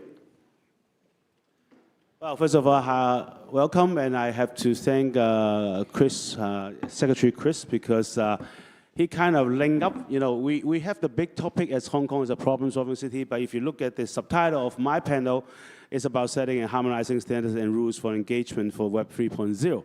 So I have prepared this according to the panel topics, but then I realized, well, we have, you know, the overall, but it's okay. Actually, both Chris and also the Secretary for Justice mentioned. Actually, I remember this is like 4 years ago or 3 years ago, just after the policy statement, I had a casual occasion when I met Chris, and that was where we discussed one of the things we should do in Hong Kong is dispute resolution for Web 3.0. So that's something, and then at that time, a lot of the laws are still being drafted. There was a lot of consultation. It took us, 3 years to arrive where we are. And I think we are still on the way. But to set the scene, the first policy statement that was in, I think it was October, right, 2022. And then, then I met Chris in 2023, I think during one of the Chinese New Year cocktails. And then recently there's a new 2.01. Okay, so how do we see the progress so far? Compared with other jurisdictions that also embrace digital assets. We have the Middle East, we have Singapore. We actually have quite a number of other countries that claim that they are also doing some crypto. Well, United States is a strange one, so let's not talk about that first. But things like Malaysia, things like countries like Malaysia, and even some of the Middle Asian countries, we have seen some like stablecoin issuers from the mid-Asian countries. So the first question is to Under Secretary Joseph. How do you see our progress now since 2022, and comparatively with some of the other jurisdictions? What are the strengths of the Hong Kong regime? Sure, thank you, Whitman, and thanks for having me here today. It's my great pleasure. Well, like what Whitman mentioned, since 2022, our Web3 industry has developed very quickly. Right nowadays, you've seen different type of Web3 products in the market in Hong Kong. We got tokenized funds, tokenized bond, RWA, so on and so forth. Indeed, now we have hundreds of Web3 companies already set up in Hong Kong. A lot of those actually came to Hong Kong from other locations as well. And it's not just about the number of companies in Hong Kong, but also the fact that Hong Kong is now being recognized as one of the leading Web3 hub in the world, right? If you look at the conferences being held in Hong Kong, not by the government, right, but by the industry, be that Consensus, Bitcoin Asia, SmartCon, Web3 Festival, each one of those that I mentioned just now, they attract the thousands of participants, if not tens of thousands. So indeed, the vibe has been developed, the ecosystem has been developed here. And indeed, we also lead by example, right? The Hong Kong government, we issued our own NFT back in 2023. And then since then, as Secretary Hui mentioned early on in his speech, now in Hong Kong, we have 11 licensed virtual asset trading platform. And we just passed our stablecoin issuer regulatory regime, which commenced in August this year, expecting the first batch to be, license to be granted early next year. So indeed, we have seen a lot of progress in different areas. Particularly, I would like to deep dive into a couple of items to share with you. One is the fact that given Hong Kong is a leading financial center in Asia, we are an excellent location to bridge traditional finance and Web3 as well. So you'll see that back in 2023, we already launched our first virtual asset futures ETF, right, in Hong Kong. And then in 2024, we became the first jurisdiction in Asia that launched the virtual asset spot ETF as well. So indeed, we're leading by example in terms of connecting or linking traditional finance and Web3. Also, the government ourselves, back in 2023, we was the very first government in the world that launched tokenized government green bond as well. Since then, we've been doing so on an annual basis. And this year, we just launched our third tranche of a government green bond. And there was also the biggest digitalized bond launched in the world as well. So you see that on that path, we have been leading the game. In terms of tokenization, we also offer different types of measures to facilitate that. Secretary mentioned just now about Sandbox Project Ensemble. The other thing we did is last year we launched the digital bond program to provide subsidies for digital bond issuance in Hong Kong. Indeed, in terms of tokenization, we are glad to see that last year, globally, the first retail digital tokenized gold investment products were launched in Hong Kong as well.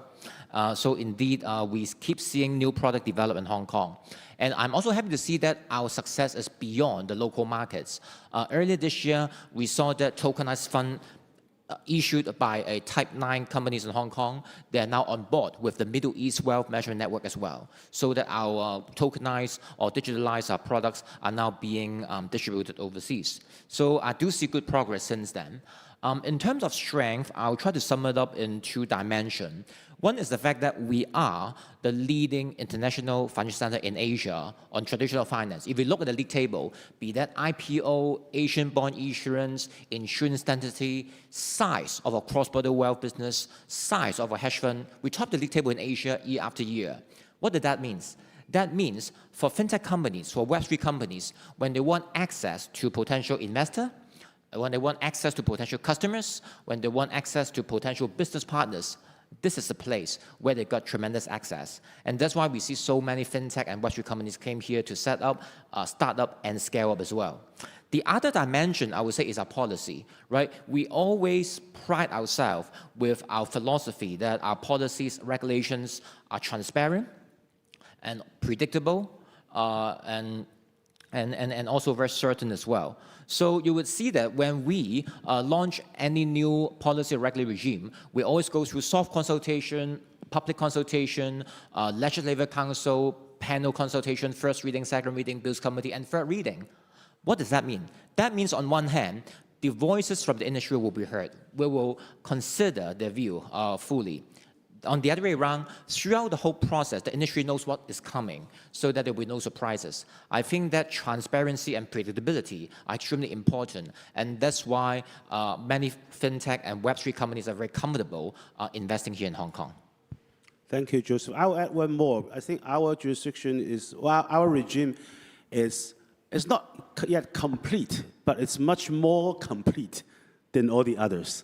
I think that is also important because we try to address everything, not just one particular asset or one particular way of trading. The next one question I would like to ask King. You are the think tank. You are a lot of the a lot of these policies actually started probably with the FSDC. So what are the potential cases of digital assets emerging in Hong Kong, and how can this development position the city as a model for integrating digital asset and Web3 technology into a secure and trusted financial ecosystem? Thank you, Whitman. This is a very strategic question because we're living in a digital era. So building the right ecosystem to support Hong Kong and remain the IFC in the digital era is very important. So I want to expand what Joseph just mentioned because he has cited quite a few good examples. But in order to build an ecosystem, we need to have products, right? So for these green bonds issued by the Hong Kong government, not just only the first government in the world to have done it, but the last tranche made a very important statement. That is, the first digital bond in the world to have used tokenized central bank money for digital settlement, right? So that's a proof of concept for the rest of the world. And the other very key product is tokenized money market funds, because for Web3 transaction, payment has to be on-chain, right? So tokenized deposit is therefore is really the key element. But not just that, we, as Joseph mentioned, we need to expand beyond Hong Kong, right? Already we are selling digital products in the Middle East. So we really need to establish a global standard and infrastructure. Just to give you, again, some ideas what Hong Kong has achieved. Part of Project Ensemble, we actually arranged a tokenized cross-border transaction, a cross-border tokenized deposit transaction between Hong Kong and Singapore using ISO, it's a very long number, 20022 standard. But this is the really common standard language for tokenized transaction alongside SWIFT. So we all know SWIFT is really the key to the conventional banking system. But more important than that, we have also achieved another great example under Phase 2 e-Hong Kong Dollar project. That is using Chainame's interoperability protocol. What's the key importance of that?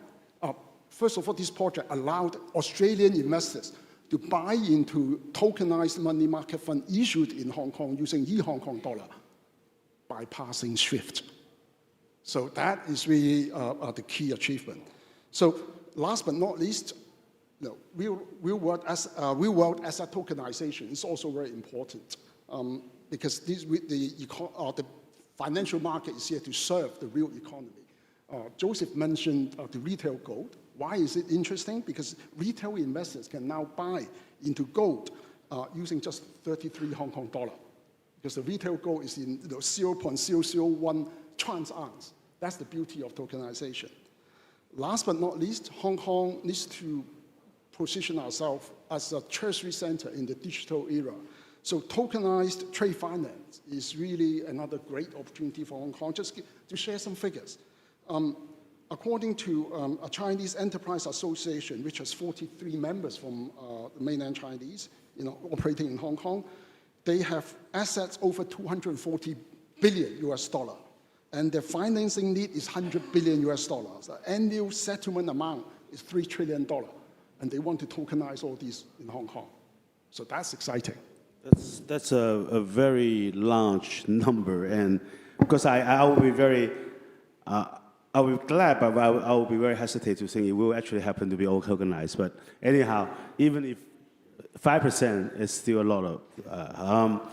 So my third question will go to my old friend Johnny. Okay, so we have the government, we have a think tank. They talk about all the good side of it. I mean, it is true. I mean, these are things happening, and it happened. But is that enough? Because I know Johnny. I remember asking Johnny the question. And that was exactly, I think, October 2022. After the financial secretary announced that statement in Cyberport, I was in the floor with Johnny. So I asked him, I said, are you going to be all in on this? He said, well, somebody has to take the lead. I remember that was his words. There's somebody in the electrical who had to take the lead. So you have been kind of helping this, including recruiting all these companies to Hong Kong, I know, to Cyberport. So. And then, because some of them are still here, some of them left, they came with a different kind of expectation. So what do you think? what we have done, the government and our regulators, what they have done, is that enough? Thank you, Raymond. And first of all, thank you for having me here.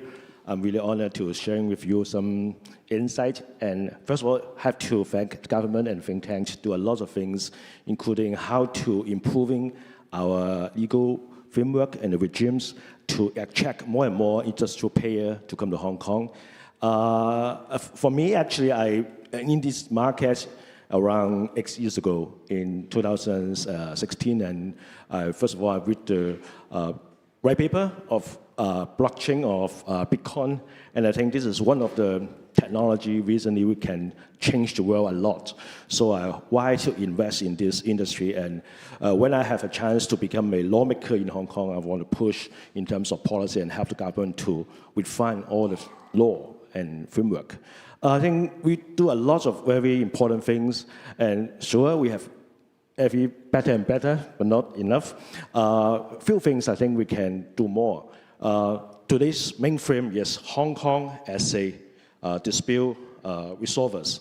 This term is really good for our referee industry because last year, when we remember in November of 2024, there's a first in the world, a dispute of this industry. The referee is a RWA DAO, DAO, decentralized autonomy organizations, have a case in Hong Kong court of first instance, which is the first in the world. So, which is very important signal to the world that Hong Kong, with a very sophisticated legal framework and trustworthy platform for those industry people to come to Hong Kong. So I suggest that we have to investigate how we can regulate DAO. Don't think it is a very small thing because nowadays we have over 200,000 DAOs in the world, which holding around $50 billion have those assets. If Hong Kong can have those regulation regime or guidelines, attract more and more DAO to have a headquarters in Hong Kong, I believe that we can attract a lot of money and talents. That's the first thing I think we can do. The second thing is about the smart contract. As we all know that blockchain have a very important characteristic is smart contract. I believe that we are in the AI era. There are lots of things will smart contract to make the deal. But smart contract have only the execution, the terms, but not all the terms can adopted by our existing contract law. This is a problem, I think. Maybe come more and more disputes. So all those things, we can look into this as well. The second thing. The final thing I want to add around is technical execution level. Because nowadays we know we attract a lot of digital assets companies to come to Hong Kong, but they are not easy to connect with the traditional financial institutes. Like our traditional banking system, they need a lot of AML, KYC. I believe that they have to invest more money in the technology and also talents to stimulate about the how to connect in the digital economy with the traditional economies in this aspect, in order to speed up all the approval or something mandatory process. So I just point out three points. Thank you very much. Thank you. Thanks, Johnny. I think it's very important. I mean, all these 3 points, I agree, and I wasn't too much aware of the DAO lawsuit. I think for the smart contract thing, I mean, maybe we need a court case to rule so that there will be a precedence. Because theoretically, smart contract should be auto-executed, but there hasn't been a way where somebody challenged this thing. So if there's a challenge and it's trial in the Hong Kong court, we may create the first precedence in the world, and that will really help Hong Kong. Now, I will go to 2 practitioners, okay? Evan first, okay? Animoca Brands, big name, I think it's public, right? Applicants of, what's that called? Stablecoin. Now, is that enough, what Hong Kong have done? Is that what attracts you? Well, we are born and raised in Hong Kong as a company, Cyberport, and we love Hong Kong. Not because we're born and raised here, because of the rule of law here, and because of the financial system here. And as we all know, Hong Kong is actually a very well-known financial center of a lot of liquidity, and decentralized finance were the first applications of the blockchain coming with Bitcoin and decentralized finance applications is why the blockchain is useful in the first place. Now we have, of course, a lot of applications, a lot of innovation, and of course, due to very, very good work of the government, again, without Joseph Johnny King pushing on the FSDC side at the time, we wouldn't be where we are today, right? Because we have the spirit, the entrepreneurial spirit to do something new. In terms of financial technology, I think Hong Kong has a chance, right? Are we, as per the question of are we doing enough? Well, we are conservative, shall we say, right, as a domicile. And a lot of practitioners will comment that we are very conservative. Now, how do I see it is that, well, we're here because we're conservative, because the rule of law is here, because it's actually very appropriate that we have more to lose and we are a traditional financial center. We have to be very thoughtful, right? But the counterpoint is that there are domiciles, Whitman, you talked about UAE, that's been pushing the envelope on off this, especially Abu Dhabi. People have heard about Dubai pushing a lot on the virtual asset side, but they are not financial centers per se. So in terms of attracting liquidity over to that domicile, it is easier to attract the native flows and the talent there, and they have amalgamated some talent hub there. That's our threat in terms of UAE. Now, if you look at US is much more of a threat now under President Trump. He's obviously has other, shall we say, maybe interests, right, or incentives to make sure that this works very well. But it doesn't matter what he personally does. It matters a lot more as to kind of what the administration does in order to sort of complete the rule of law, so that stablecoins, the Clarity Act, and real world asset tokenization comes to the U.S. Now the threat is really the following, right? It's really about the U.S. dollar. Now with respect to the dollar being the reserve currency in the world, and the fact that stablecoins is 99% denominated in U.S. dollars, in the age of RWA, and I'll talk about AI later as well, there is a real threat that other currencies won't matter unless we are competing on the same ground. And therefore, why is Hong Kong very proactively looking at all forms of tokenized money, be it stablecoins, tokenized deposits, or CBDC? These are the defense mechanisms and technologies we got to have, leveraging blockchain and decentralized finance in a way that puts us to be world competitive. Now, I think this is an existential threat to the actual financial system in Hong Kong. Geopolitically, we have gotten a lot more complicated. We all know this. So we have to ensure that our assets and the value that we're creating here are bringing forth global liquidity. I would say that if we're connecting ourselves to global liquidity in the world, our valuations, et cetera, ought to be higher, right? Now, a lot of funds and a lot of investors might be shunning assets here because of the lack of, geopolitics, and also because of the lack of, shall I say, unified liquidity. Once it's on the blockchain, be it on Ethereum or Solana or wherever, we have unified liquidity. I believe the valuations are going to be great, right? A lot better. Now, if you think through how many world-leading technologies we have coming out of mainland China, we all would agree that we absolutely need to have our way to discover valuation on a global basis, right?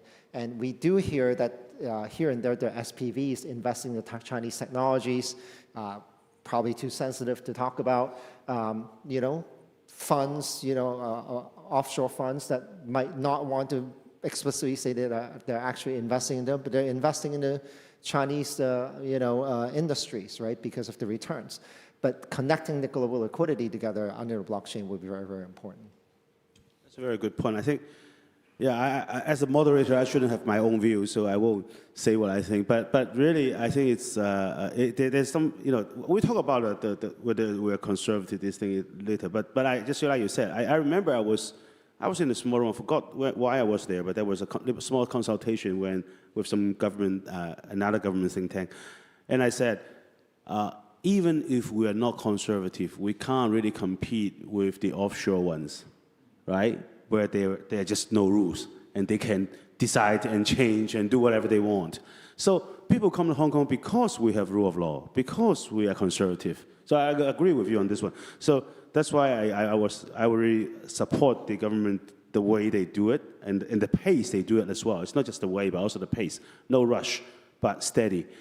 But of course, critics' comments always here, and also with the new, under Trump's administration, where he is really embracing the crypto world, whether it's interest or otherwise, it does possess a big threat. And also in terms of the current stablecoin law that we have just passed and enacted, that doesn't give me too much hope to see something quick that can defend us.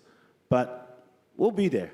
We'll be there. I'll still be optimistic. I'm just saying that from what I read and from what I heard and from what I met with the Hong Kong MA guys, it will be a while before we have some weapons, okay? But Marco, you are, I remember you were in my office for 3 years, 4 years ago, trying to saying we should have ETFs. Now we have ETFs, right? So, what do you think? Have we done enough? Yeah, I come from since 2019, I'm the first batch that have granted the SFC license for asset management in VA. Thanks to Joseph, Johnny, and King have been helping with the policy, and thank you, Whitman, today for having me and the organizers as well. I think Hong Kong come a long way into coming into these steps. I think pre-2022, as Christopher and Joseph mentions, that previously before 2022, there was not many regulations in VA. So we have come a long way here. But I want to echo back what Joseph have talked about, tokenizations and such. I think it's never enough because we always have new things emerging in crypto all the time, right? Last year's is meme coin, before it's NFT, and then, we have Metaverse, DeFi, and then there's something new coming out, DAT, something always new coming out, for regulators to look at. So I think the regulators in this part of the world, we have to look at how to actually try to speed up and try to look at, how to regulate this space in the manners of trying to understand the technologies itself. I'm trying to always educate, my peers and my colleagues as well, that we don't see digital asset as an asset, although we label them digital assets. I see it as a blockchain technologies, SA technology. Why is we call it technology? Why is tokenization important is when we look at it, it allows us to lower the transaction cost. We have to go back to the fundamental, why we wanted blockchain at the first place, right? We wanted this to be speedy, less cost in transacting, and then at the same time, we want to have regulations as well, decentralized, much more decentralized, as Johnny mentioned in the DAO, that, better governance as well. So, but our rules or our legal framework in Hong Kong or globally at the moment, even in United States, is not built for that. 100 years ago, our common law is not even have been recognizing, okay, how to, if we want to regulate an asset, that's easy. But we want to regulate something which is evolving or emerging all the time, that's very difficult, right? So what we're trying to do is, I think the regulations have to keep on keeping up and catching up on how to regulate these things, including DAO, decentralized finance, which we haven't talked about yet, right? I think this is a brand new topic for regulators or even government policy to how to address these things. So I think, is it enough? I don't think it will be ever enough to just set a one-stop policy, which is, I think, looking at the financial market, right? It's quite easy. If it's asset, options, equity, it's there. It's not evolving. It's not changing. But given, Web3 AI technologies mean evolving all the time, we have to catch up to the regulations. And we have mentioned Middle East doing some panels, and I echo to Evan as well that, Middle East, speeding up is because they come from no framework. They are easier to set the framework, where Hong Kong, coming from international finance centers, which we do have some burdens, right? We cannot just forgo all the old regulations and say, hey, we're going to set this new regulations. But I just come back from Middle East. I got the privilege 2 years ago going to Middle East with King. And then this year, the ADGM, which is Abu Dhabi Global Markets, invited me to attend their financial week this year. And the first thing when I talked to some of the people, it's like, hey, can we do dual listing with Hong Kong on some of the Outer Bay project?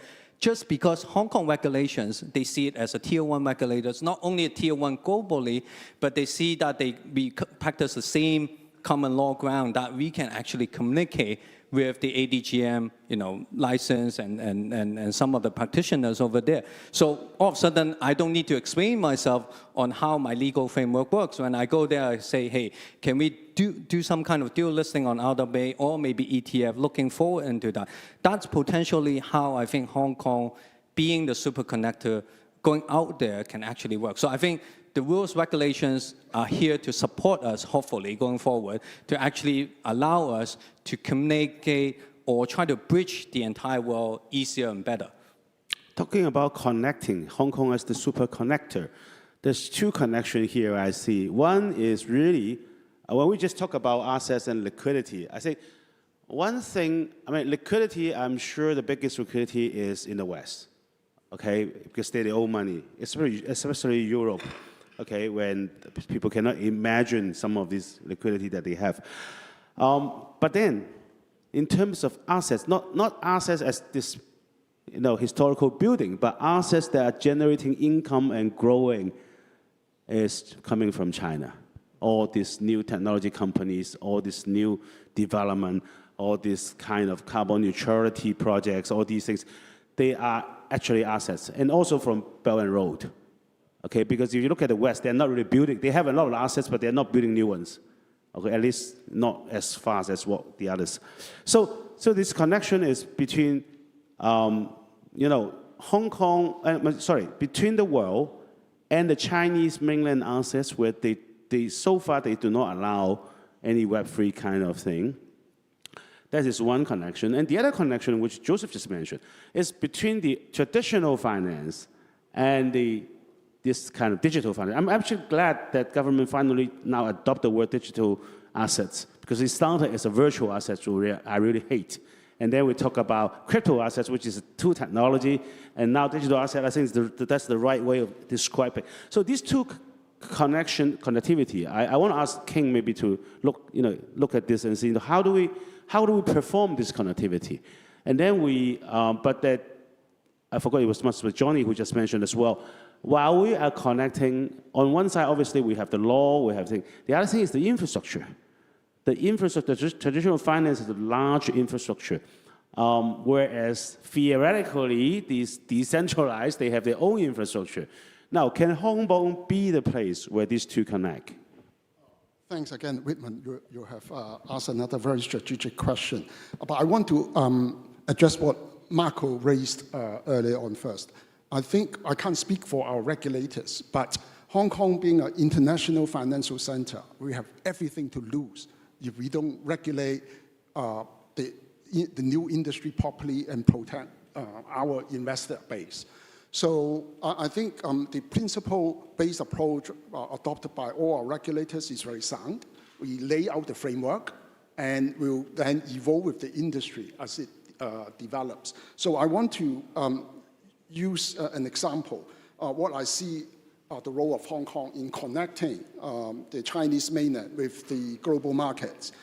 I see that we have three building roles. First, three layers rather: regulatory and policy layer, the technological infrastructure layer, last but not least, the market and capital layer. So let's start with the regulatory and policy layer. Joseph has already mentioned, and Chris as well in his speech, that we have a Web3 blueprint roadmap that is very clear, laying out the future direction, not specifying what regulation we needed to have in place first, but telling the industry that's what the government wants to aim at. And we also have the stablecoin regulation. That is a very good demonstration of one country, two system, because we all know stablecoin is not presently permitted on the mainland. But we are setting the scenes. I'm trying to establish a global standard. And then SFC has this ASPRI roadmap. I won't go through the detail, but I want to highlight what is interesting is that we are building cross-border regulatory sandbox under Ensemble TX. I already cited an example earlier. Maybe not, but we already demonstrated that we could tokenize revenue stream derived from mainland EV charging station to Hong Kong investors on a tokenized basis using Hong Kong dollar tokenized deposits. So that is very important, building the regulatory framework. And then in terms of the technical infrastructure, I need to bring out the importance of data connectivity. The government has already set up a working group to look into this, because without data connectivity, there's no connectivity, right, in the digital space. I just want to highlight a very important initiative. That's the Shenzhen Hong Kong Cross-Border Data Verification Program. It's a very important first step. And then under the technological infrastructure layer, I already mentioned this, that is Ensemble TX, but the next challenge is to develop a standard to address interoperability, because there's a lot of blockchain system, to me, just like islands. They're all self-contained. How do we connect these different islands together, right? Last but not least, market and capital layer. And especially in green finance, we can actually tokenize green certificates from the mainland and have it trade globally, because China is the largest green bond market in the world, both in terms of carbon credit and technology. Last but not least, I think the ultimate goal for Hong Kong is to create Digital Asset Connect, right, alongside all the well-established Is that already schemes in the pipeline, Digital Asset Connect? Well, it's an idea, but we're working towards that goal. I can see where you're coming from. I'm not sure what will happen after this broadcast, because the market will probably respond to that. This is a very new name, but yes, the worldwide asset area where there is really a lot of hope, and I really think that that is the way to go. But today, because of liquidity mainly, actually, and allocation and all these, it's not there yet. But somebody have to lead, just like what Johnny told me 3 years ago, right? So back to Joseph. I know we're running short of time, but I'm trying to rush it a bit. Marco just said, we need to speed up, we need to respond. I know the US 2.0 statement used this word leap, right? L-E-A-P. So are we going to leap? Maybe you can explain to the audience a bit. Sure, thank you, Whitman. Well, the LEAP framework, basically like these four letters stand for four areas for the framework. Well, L stands for legal and regulatory streamlining. Basically, we have established, I would say, kind of like 4 pillars for a regulatory regime. First, the virtual asset trading platform. Now we got 11 licensees in Hong Kong already, commenced 2.5 years ago. And the second pillar is the stablecoin issuer. We just got the regulatory regime commenced in operation since August this year, with the first batch of licenses expected to be granted early next year. The third pillar will be the digital asset dealing service providers. And the fourth pillar will be the digital assets custodian service providers. We have completed the public consultation for the dealing and the custodian service providers earlier this year.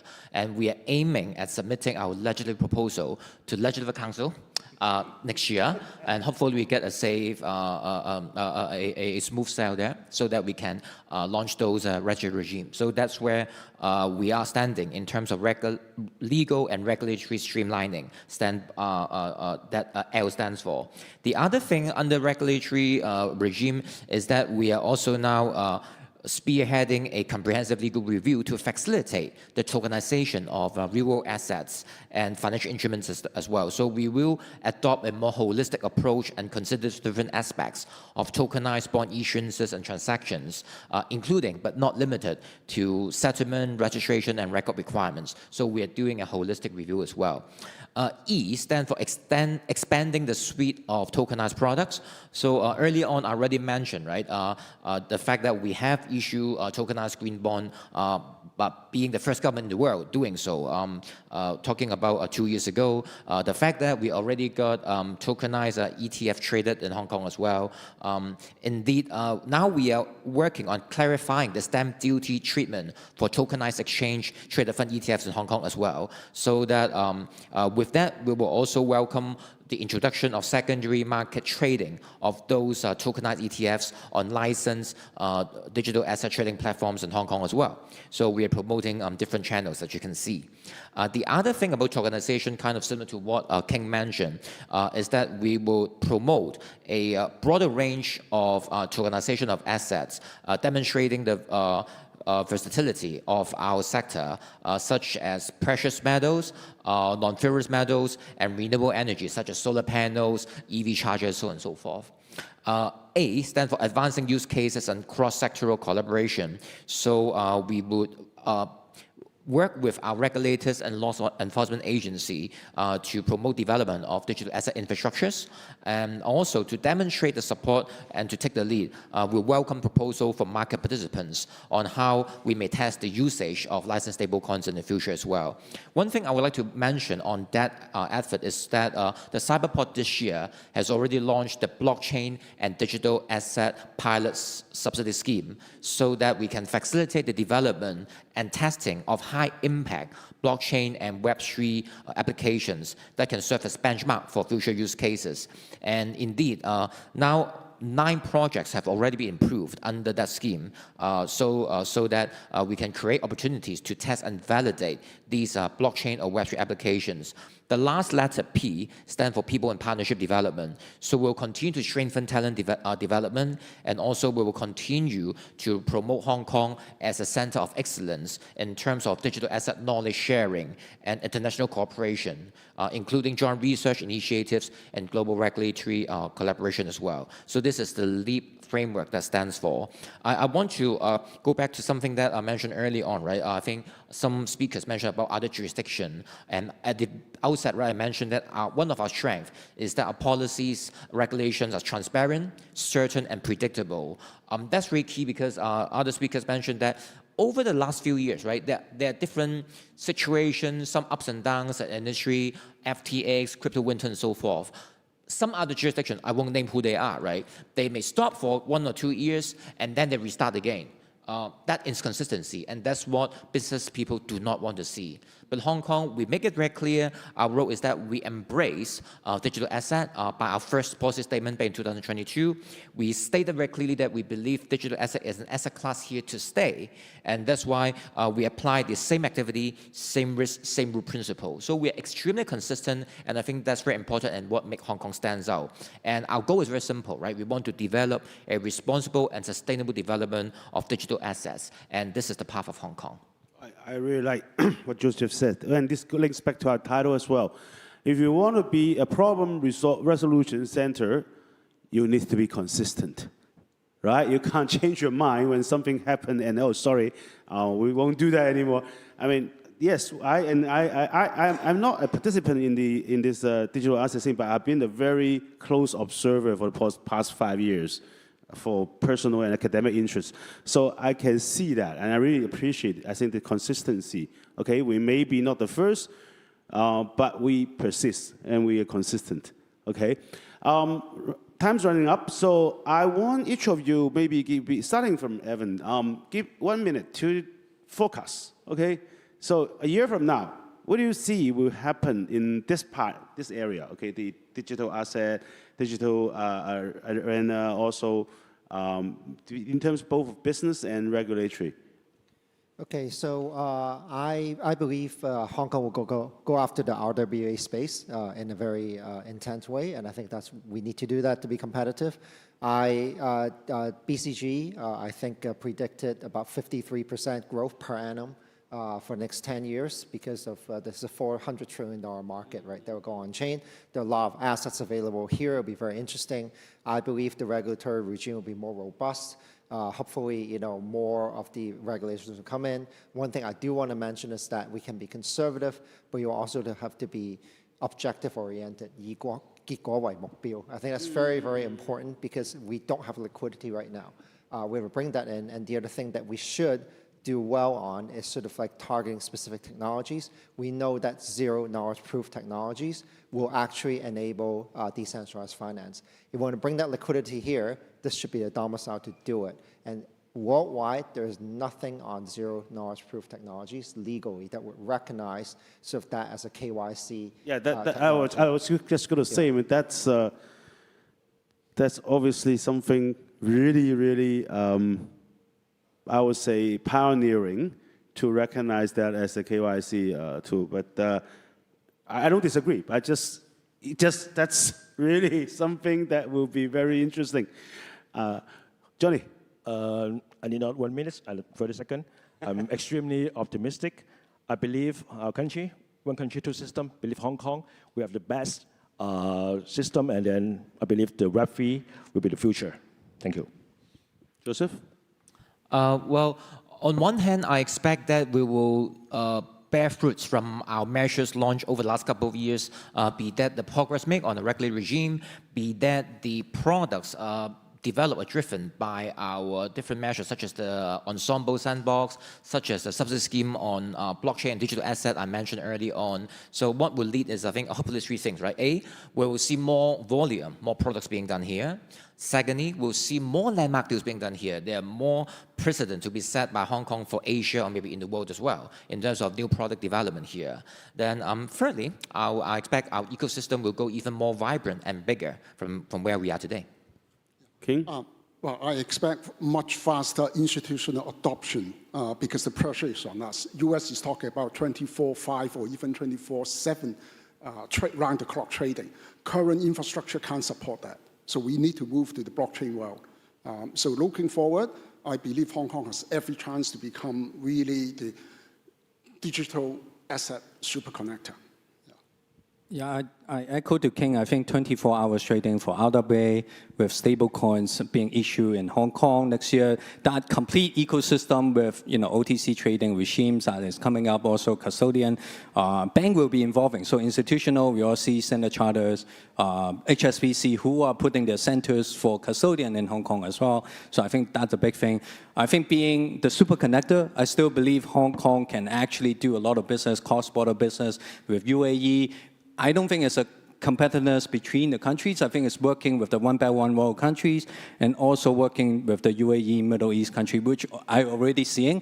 I think last but not least, but the listed company will get more involved. I think that Hong Kong have been behind before, but this week, if you guys have seen the news, we have one unicorn of exchange being listed in Hong Kong. We have two exchange, which are crypto exchange listed in Hong Kong, which are much faster than US. So I think from the capital market-wise, more of the listed company will get involved, moving their business into Web3. So not necessarily financially, but I think how to upgrade their trading system, their settlement system into Web3. I think that's very important for Hong Kong going forward. We paint a very rosy picture. We're running short of time, but I will allow maybe one, maximum two questions from the floor, if there are any. Dr. Wong? Can somebody give him a mic? I would like to ask a question about stablecoins, because you guys also talk about stablecoins. Would like to say, next year, we are just short term, what happened will be the stablecoins in Hong Kong? What do you expect? And in the longer run, particularly about renminbi-backed stablecoins, how do you see that, what happened in the future years? Thank you. Who you want to ask? I'm sure there are different answers from different people. Yeah. Anyone would like to answer? All right, welcome. Okay, Joseph. Good. Let's listen to the official first. Well, I'll first I'll give the first go, and then I'll have other speakers to give the industry view. Right. In terms of stablecoin, as I mentioned, we expect the first batch of licenses will be granted early next year.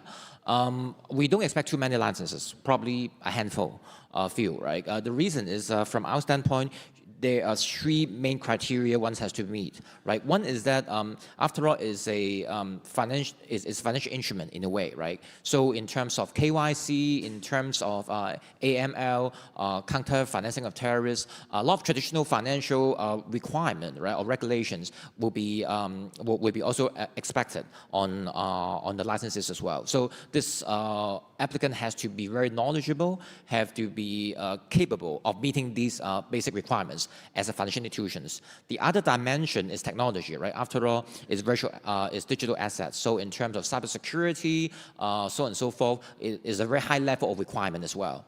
Then the third dimension is use cases, right? Because from our standpoint, stablecoin or digital assets in general is to serve the development of real economy. So that applicant has to demonstrate that they have the use cases, enough scale or volume to support the usage of such issuance of stablecoin as well. So to meet these three dimensions is not easy. That's why we're expecting only a handful or a few of the early applicants will be granted the licenses. So Johnny, you want to sorry, King? Yeah. As I alluded to earlier, we have these large number of mainland companies that operate a global business from Hong Kong's Treasury Center. So they very much like to use offshore renminbi-backed stablecoin because that's their home funding currency. So I think that there definitely should be a lot of exciting development on that front. Johnny, you want to give the unofficial answer? Okay, we all listen about the official answer. I actually have a lot of contact with those market players or have the hopes to become a players in Hong Kong, but I agree with the government saying we have to go step by step, safe. So I believe that the first round of the application may be domestic, local application, and then in the closed loop, one by one. And then when all three level tested, confidence by everybody, then I believe we have still a lot of chance to make our Hong Kong backed stablecoin be used internationalized. Thank you. Okay, one more question? Anyone? No, everyone's happy with this very rosy picture.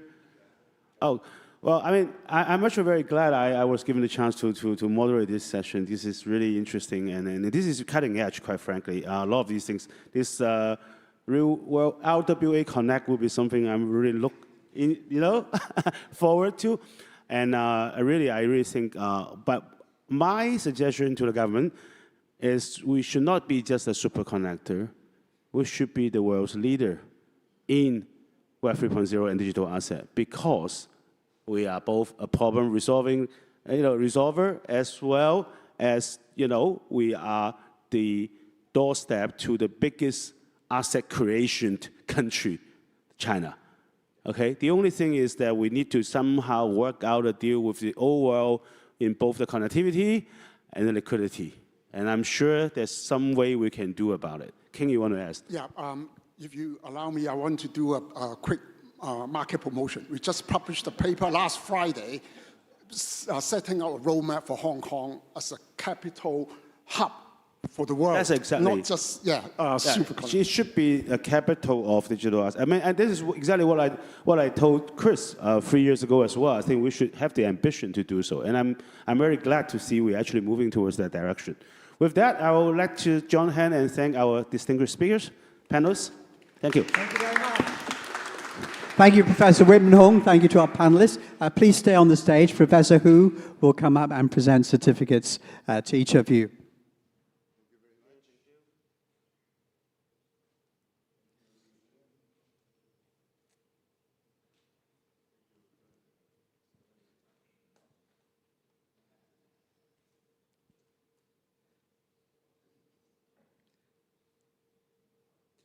And as the final group photo for today is taken, let me just say a word about the last item on our agenda today.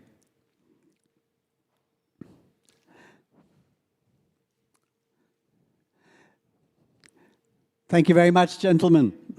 Now, the last item on our agenda is a lady, is perhaps one of the most famous faces in Hong Kong. I'm talking, of course, about the Honourable Maria Tam. Maria has the challenging job, shall we say, of summing up the whole conference in a very short talk. So I noticed she's been taking notes throughout the day, and she's always done a very good job in summing up the main themes that came out of the panels and the keynote speeches. So, yeah, the chairs are just being taken away. And would you like a podium? We can arrange a podium. Right. Right. Or would you like to be seated? Seated, okay. So we'll leave one chair in place.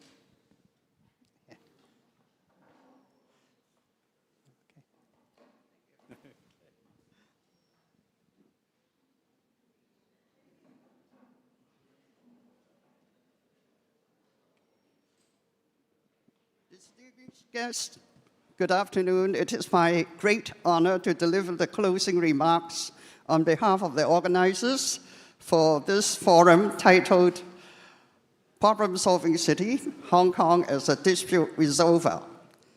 Over the past nearly 3 hours, in-depth and highly productive discussions, we have jointly explored Hong Kong's unique positioning and emerging opportunities in 2 cutting-edge areas: sports dispute mediation and the setting and harmonization of Web3 standards. This forum has not only served as a vibrant exchange of ideas. You see, both panelists, all of them, are so lively and so well experienced in giving examples and telling us how we can improve. It just come out, you know, it flows, the ideas like a stream.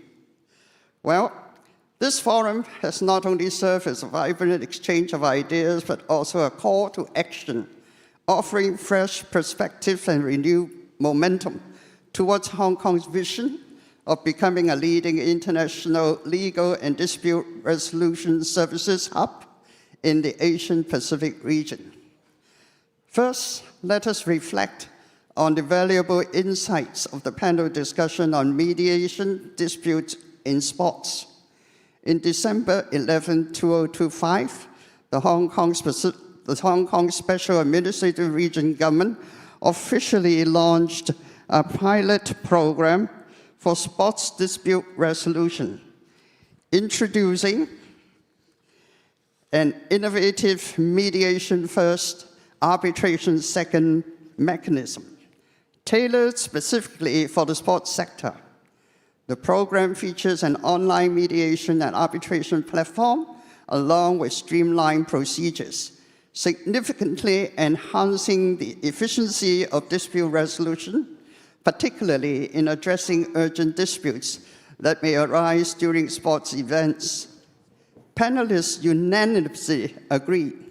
What I believe they agree on is for sports, games, and competition, fairness is the core value. And friendship is another trophy to be won. And you can do it if you have a proper dispute resolution framework. So I think the panelists agree on that. Resolving sports-related dispute demands both professional expertise and procedural flexibility. With its common law tradition, bilingual legal environment, and strong ties to international sports arbitration bodies, Hong Kong is exceptionally well positioned to emerge as a global center for sports dispute resolution. Turning to the second panel, setting and harmonizing standards for Web3. We witnessed Hong Kong's pioneering leadership in standard setting for the Web3 ecosystem. Since its establishment in 2024, the Hong Kong Web3 Standardization Association has brought together nearly 30 member organizations and collaborated with hundreds of industry experts. To date, the association has completed 2 research reports, issued 3 consortium standards, initiated 4 international standards, and launched the world's first real-world asset RWA registration platform, all covering critical domains such as stablecoins. We just mentioned that. RWAS, DePIN, and DeFi. This achievement marked a strategic shift for Hong Kong, from being a regulator to becoming a rule setter, driven by a 4-dimensional approach: regulation first, standard-led, technology-enabled, and innovation-driven, thereby fostering an efficient, robust, and agile regulatory framework. Hong Kong's identity as a problem-solving city is rooted in its unique institutional arrangement under one country, 2 systems. and its international diversity. On one hand, Hong Kong is an inseparable part of China, benefiting from access to the vast mainland market of 1.3 billion people. And as Professor Wyman Hong says, China is a huge market. On the other, with the nation's support, Hong Kong maintains its independent common law system and judiciary, the only common law jurisdiction where both Chinese and English hold equal legal status. This dual character positions Hong Kong as a vital bridge between the mainland and international markets, enabling it to play a pivotal role as a center for legal services and international commercial dispute resolution. In the fields of sports dispute mediation, Hong Kong's innovative practices are evidenced in three key dimensions. First, scientifically designed institutional frameworks, optimizing process through the mediation first, arbitration second model to enhance efficiency. Second, forward-looking technological enablement, leveraging digital platforms to drive the digital transformation of dispute resolution. And third, openness to international collaboration, establishing cooperative mechanisms with global sports arbitration institutions to jointly advance the sports dispute resolution ecosystem. Similarly, Hong Kong's breakthrough in Web3 standard harmonization are equally impressive. The Honorable Joseph Chan told us where Hong Kong's strength lies, and then the Honorable Johnny Ng and the other speakers told us that Australian institutions are prepared to use Hong Kong, and China is a real plus for Hong Kong's future development in this area. And there's a consensus somehow. The panelists came to a consensus that we should focus on perfecting the regulatory system in Hong Kong so that it's both agile, adequate, and as the Secretary says, certain. It's got certainty, transparency, and credibility. Oh, sorry, and predictability. So I believe that is the thing we really have to work on, whether the executive or the legislature and the community. I think first, internationalization of technical standards through partnership with global bodies like the IEEE Computer Society's blockchain and Distributed Ledger Technology Standards Committee, advancing Hong Kong developed standard towards global adoption. Second, innovative regulatory frameworks such as the implementation of the Stablecoin Ordinance and the VASP licensing regime, which provides clear and predictable rules for digital asset development. Third, an inclusive ecosystem amplified by infrastructures like the RWA registration platform, fostering an open, collaborative, and innovative Web3 environment. The path towards establishing Hong Kong as an international legal and dispute resolution service hub in the Asian Pacific hinges on synergistic efforts between the central government and the Hong Kong SAR, as well as Hong Kong's active participation in national initiatives such as the Belt and Road Initiative and the Guangdong, Hong Kong, Macau, Greater Bay Area Development. Through the Sports Dispute Resolution Pilot Program and Web3 standardization efforts, Hong Kong is already delivering practical models for international dispute resolution services under the One Country, Two Systems framework. In closing, I would like to extend my heartfelt gratitude. I mean, they just draw from their experience and their expertise and give us the best in their answers. For their expert insights and invaluable contributions to the Department of Justice and the Financial Services and the Treasury Bureau of the Hong Kong SAR government for their guidance and support, and to all participating industry associations and institutions for their enthusiastic engagement. I hope the ideas sparked and practical insight generated in this forum will continue to drive innovation in Hong Kong's dispute resolution services in sports and Web3, helping position Hong Kong as a catalyst that bridges tradition and innovation and elevating it from a regulatory to a global rule setter, offering the Hong Kong solution to the world. With the sports dispute resolution pilot program set to begin accepting case applications in the first quarter of 2026, and Web3 standardization efforts advancing steadily, Hong Kong's status as a dispute resolution hub will be further solidified.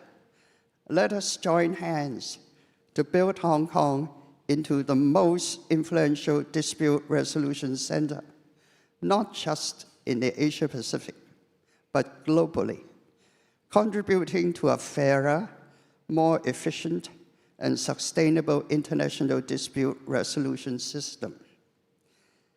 I now declare the forum, Problem-Solving City, Hong Kong as a dispute resolver, officially closed. Thank all the speakers and everyone in the audience. Thank you very much. Thank you very much. Thank you, Mrs. Tam.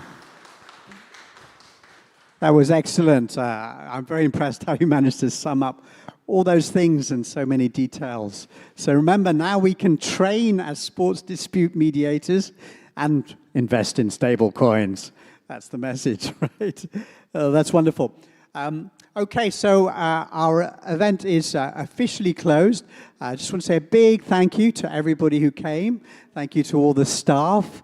Thank you to the audience for watching on several internet sites. It's been broadcast live. And thank you to the hard workers behind the scenes. I just want to highlight two names. Eric Jung, who did all the technical stuff and the broadcasting and fantastic teams of people. And Isabel Ao Young, who organized all the speakers and the panelists. Two amazing people. Can we please give those two a big round of applause? Thank you. So I declare the event over. Would sponsors and Professor Hu please stay behind for a couple of minutes for an internal thank you session? But others can depart if they wish to. Thank you. Okay, Professor Hu, could you come up? Oh. I'm just going to ask a couple of the sponsors and the Friday people to come up. Jeannie Hu, please come up. And Whitman Hong, please come up.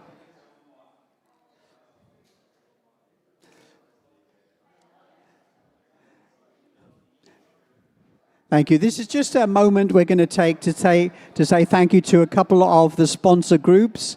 Ella Tang from the Institute of ESG and Benchmark, please come up. Thank you, Ella. And Lawrence Wong. Dr. Lawrence Wong, please come up. Lawrence Wong is Non-Executive Director of the Asia Independent Non-Executive Director Association and the Hong Kong Independent Non-Executive Director Association.